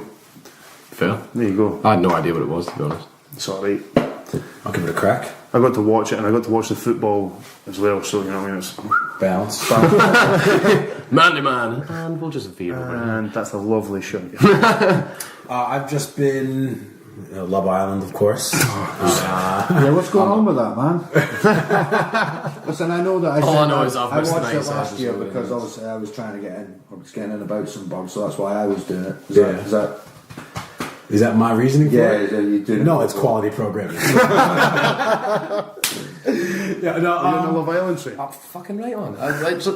Just anyone who's not watched it, anyone who doesn't like it, haven't watched it. It's fairly addictive. Last year was just like, it's just Big Brother on holiday. Do you know what I mean? Like, that's fucking shit. And it was my girlfriend was watching it, and she was like, just watch it, because the thing was it, I think, gets everyone. It's on every night. See, if you're fucking bored at your night, you've got something to watch every night. And I watched it last year and was like, holy fuck, did you see what I must? You get invested. You do. It's crazy. I've stopped caring about the stigma with it now, man. Like me, Marcus at the shop watches it, man, and like the rest of the boys are like, do you fucking hear yourself speaking? I'm like, shut up. That's what it is. Honestly, guys like me and Andy already missed because he's watched it. I reckon if I watched it, I get into it as well, which is why I'm not watching it. Well, it was only that one season. It was only last year. I'm not watching it this year. Oh, you haven't watched it this year? No, I've watched this. Okay, so I'll talk to Brandon about this, and you guys can chime in. So I was reading something today about the experience. What's his name? Who's the guy? Alex, the doctor. Oh, yeah. Alex and Samira are having a similar experience. If you knew, Alex has had the roughest start to the end. She's been on my Twitter trend for fucking days, man. Samira? Yeah, hashtag Alex. It's been trending for She's a fucking bad days. fucker. So man. Samira and Alex have had a similar experience as far as being knocked back, and they're actually together. But Alex is getting more love. It seems like. Well, why, but everyone's like, why is that? I reckon Samira just comes out with this confidence, but like, it's fine though, because something's going to happen. Exactly, To me. And you're like, yeah. At least he's like, look, I'm a doctor, I'm smart. Nobody has come up to us yet at all. Yeah. How are you not fucking consistent? That's fine. Something's going to happen for me. And he's like, well, thing is though, like, fucking Adam shagged about 9 birds already. You know what I mean? Like, literally. Nothing's Are they all happened. pure at it already? Like, Nah, just- but they all want him. I think he's Like, had a wee it's tickle at one bird, but that's about it. That's all I'm going to say for the children. No, but they were trying to pin it on because For the cheese. they were trying to pin it to because she's dark skinned. That's why it was like that. I was like, but it's what you've said. She has more confidence than him. Yeah. She's come off and she's like, hey, I don't care. Like, this is happening. I'm on the show. And he seems to be like, oh, fuck. What am I going to do? I'm a doctor. And he's struggling. He has zero game and Mate, he's struggling he's hard. fucked it now because he went from being this really nice guy, really like kind of reserved, held back, and that would have worked for him. And then because everyone's now on his side, and like, nah, we'll get you a bird, because everyone else is like hooked up. These 2 new ones comes in, he's like, hi, how's it going? And I'm like, you've just fucking nosedived the complete other way. You fucked it. Find the middle ground. Do you know what I mean? Like, either be. It's not everyone's had a pal, and if you've not had a pal, this is you who's terrible at speaking to women. Yes. Yeah, He is that guy. was I had an old mate, and he was just like creepy, and like I remember one of my pals, it was a lassie. She's like, "What's the deal with such and such?" I was, "What do you mean?" He goes, "He's just a bit. His smile's a bit." And I went, "Rapey." I'll say it. You know, And then she was just like, "That's it." I goes, I don't know. I just don't know. you ever had a mate that like goes in with insults? It's almost like that schoolyard shit where you're literally like they like bully a girl that you like. Do you know what I mean? And, like, because you like her. Are these fat arse? Literally, man. That fucking hell. You're about 3. I'm about 7. We should probably hook up. You're like, whoa. Yep, I've got mates like that. Literally, you're like, how does that Love work? Island. Right, Yeah. okay. What else? This is a weekly segment now. Love No, it's Island now. only if they So get- Love Island I've been watching. Westworld, the usual. Nothing new on TV. Westworld froze up to date. The last episode, no, not this week's episode, the weekend before with the Is this the Wild West robot? Yeah. the episode with the Native American. Yes. So I'll say, fuck me, that was That hit me in the feels. Yeah. That's this last episode. I'm not being funny. I watched it last night. At the end of it, I was like, that was one of the best episodes of television I've Yeah. ever watched. About 90% of it isn't even in English. Where are you watching it though? Now TV. I have Now TV. I Yeah. need to get no TV so bad. It's good, man. But yeah, 90% of this episode is in this Native American Inuit language. Yeah. But yeah, you don't even know because you're reading it, but the acting on the screen was fucking. And normally, when series do stuff like that, when they step out and take characters that aren't too much in the show, and then they give them their own episode, it's never good. This was very good. This It was so well. It's like X-Men Origins, man. Literally, fuck just nobody's leave them fault. in with the rest of them. Yeah. Not the Nas album I listened to. I know you said that you didn't. Still not listening to it, man. No. I gave it a 6.5. I'm around there. Yeah. Again, this is what we were saying with the Kanye album. You can't have 7 tracks and have 2 skips, like two songs where you kind of went, Like, and- no, that'll yeah, do. yeah. No, you can't do that. You No, have it's to go not hard all for 7. filler. It's like Pusha T's album as well, isn't it? It's like Yeah. you're a bit kind of like. I know. oh, I man, like that. And I liked it too, I but you thought could it have was- done more, man. Fuck me, that was a long time coming, that album as well. Yeah, well, he made it clear in all his interviews that Kanye limited him to 7 tracks. So he wanted to, and I hope there's a mixtape coming out soon with like 14 more songs. Yeah. But the Nas album it starts off really hard, and then it's kind of like, oh, skip that, and you're like, fuck, man, I got 2 tracks left now, and he's wowed me once, and it's like, can't do that. Is it Can't do is it actually Still streaming listening just to now? it. Is it Yeah, streaming? it's out. I'll have to have a look at it. Yeah, I need to listen to it. I listened to that Black Thought. Yes. Black Thought. Black Thought. I listened to that last week as well. It was good. fucking banging. It's hard, That was yeah. so good, man. Yeah, I've been listening to that. What about ASAP's new album, dude? Test No, it. I'm not really a big ASAP fan. Nah? I don't really like his whole. He's like a model now. It seems to me like he doesn't make it seem like he's invested. I like too that, much. man. I thought it was bad. I like the song with Skepta as well. I like that Drake made a full album with him, and it's not anywhere near as good as that one song in my fucking eyes, man. I think it's fucking sad. Really? I thought it was awesome. Do you like Drake? Yeah, but after this whole thing with Pusha T, I've kind of found myself not listening to him. I know that's bad, but I know, I have to try to separate the arsehole from the music, because I'm just like, It's fucking hard to do with him now. Literally, you're like, you are a bit of a cunt. Oh, sorry. nah, that's sorry, my bad. Cunt away, bro. Oh, okay, cool. The reins have been taken. What about yourself? What you've been listening to? Anything new? Watching anything new? Do you know what, man? Like, the music that I'm listening to right now is essentially just whatever I've got on my daily mixes and stuff on Spotify, because I'm just in the school like during the week and then in the shop weekend. So like, not really. Like, I could kind of get it up and show you, I guess, but it's pretty much whatever I'll listen to, which is either really thrashy kind of metal right now for some reason that's been on, or hip hop. Like, I love my 5 daily mixes on Spotify. Yeah, man. Like, I've got about 9. Mick Jenkins. Have you heard of him? Not. No, he's good. Very good. Brockhampton, you heard of Brockhampton? I always resort back to Brockhampton on this. They're kind of like Odd Future-ish. Very, very diverse group of guys who my mate showed with them, fuck knows, man, it's been like a year or so ago now. And a group of guys who all met on a Kanye West forum, all from Texas, I think it is. But they're super, have you heard of them? Yeah. Super out there, man. Like, there's one guy, Kevin Abstract, who's openly gay and raps super hard about being gay, but it's just fucking sad. Like, the way he goes at it is mental. And then you've got guys who are super, super depressed and they'll rap about being super depressed, but there's like 19 of them or some shit in this fucking group. Wow. And every one of them comes at it with different shit. Like, there's one guy who comes at it, he's like the whitest white boy you've ever met, but he raps about that, and he raps about how he loved being in amongst hip hop and kind of black culture, but couldn't, because everyone was like, you're the fucking whitest guy I've ever met. So, you know, like, they come at you with so many different angles, man, that it's like, fuck. And the beats are fucking unbelievable, man. What are they called? Brockhampton. They produced 3 albums at one summer, man. Saturation 1, 2 and 3.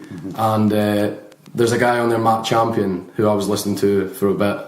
This is a diverse group of young men, yes. Yeah, man, they really are. But you know what? They come at it with so many different flavours that you're like, you can't not like it, man. And they're weird as fuck. So like, interviews are kind of funny and shit as well, because you're sitting listening and being like, okay, cool, that was fucking out there, you know. And they just all bounce off each other and shit. So I like them. I think it's so crazy how, like, you saying one of them was gay, right? Yeah, man. I think there was actually 2 or 3 of them in the beginning. Like, back in the late 90s, like early 2000s, if like someone was out in an interview where you sit there with gay, everyone would be like, "Whoa!" Do you remember Now it's like, "Whoop, all right." Yeah, Young Thug. I think it was Young Thug was in jail or something and became someone's bitch or something like this happened. I know that he had like a gay experience or something, and it was The Game that was literally came out and was just like, fuck Young Thug, he's gay, you can't be gay in hip hop. Like, if I ever see, because he's like mad blood, isn't he? Like, so he like, no, he is. He like rips like gang shit hard. Like, he'll go at you like with that. But then some of the game's Instagram posts are questionable. Yeah, man. See that one where he's up there with the semi? Yeah. He's sitting there grabbing the semi. It's just like, I remember Joe Rogan. He rips like old gang life, though, man. Like, he's still about gang banging and stuff. He's a fucking dick game strong. I don't know what gang you're into, but you have to get a semi for whatever.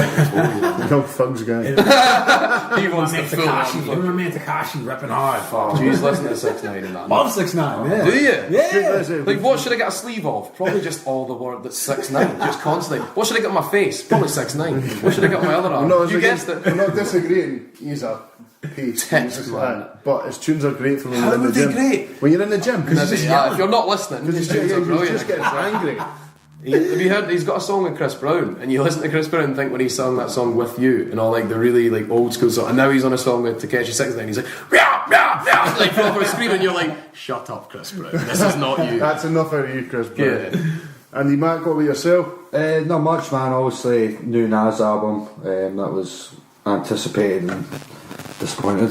Can't impress Andy. I need to listen to Mr. Producer, Mr. Music, can't impress him. No way. Apart from that, no, I watched a really good documentary the other night called Being England Manager, The Impossible Job. Watch it, because it just shows you how incompetent the FA are and what a bunch of fucking hacks the journalists all are. It was really, really good. Definitely worth the watch. Listen to a couple of old Frank Zappa albums and doing Nice. a ton of recording. Yeah, I've been rocking Joe's Garage in the car again, so yeah, man, big fan of Zappa, always liked him. So yeah, that's pretty much it. And yeah, tons of studio work again, so usual for me. Fuck aye. Right, well, bringing an end to this lovely episode. I've had a fucking blast. This has been fun. I like that it's been blue as well. 2 hours tonight as well, pretty Fuck much. aye. Oh, Pretty much a 2 hour Solid, episode boys. this week. Yes. What about Drag the that title? one right to. Do this now, because we Title. always get to, just to clue you in on some of what happens in the background, we get to like right before Andy has it loaded up, ready to hit enter, and he's like, what's the title? Then we argue for 2 hours. And then use the first thing we discussed. Yeah. I'd say how to wipe your arse.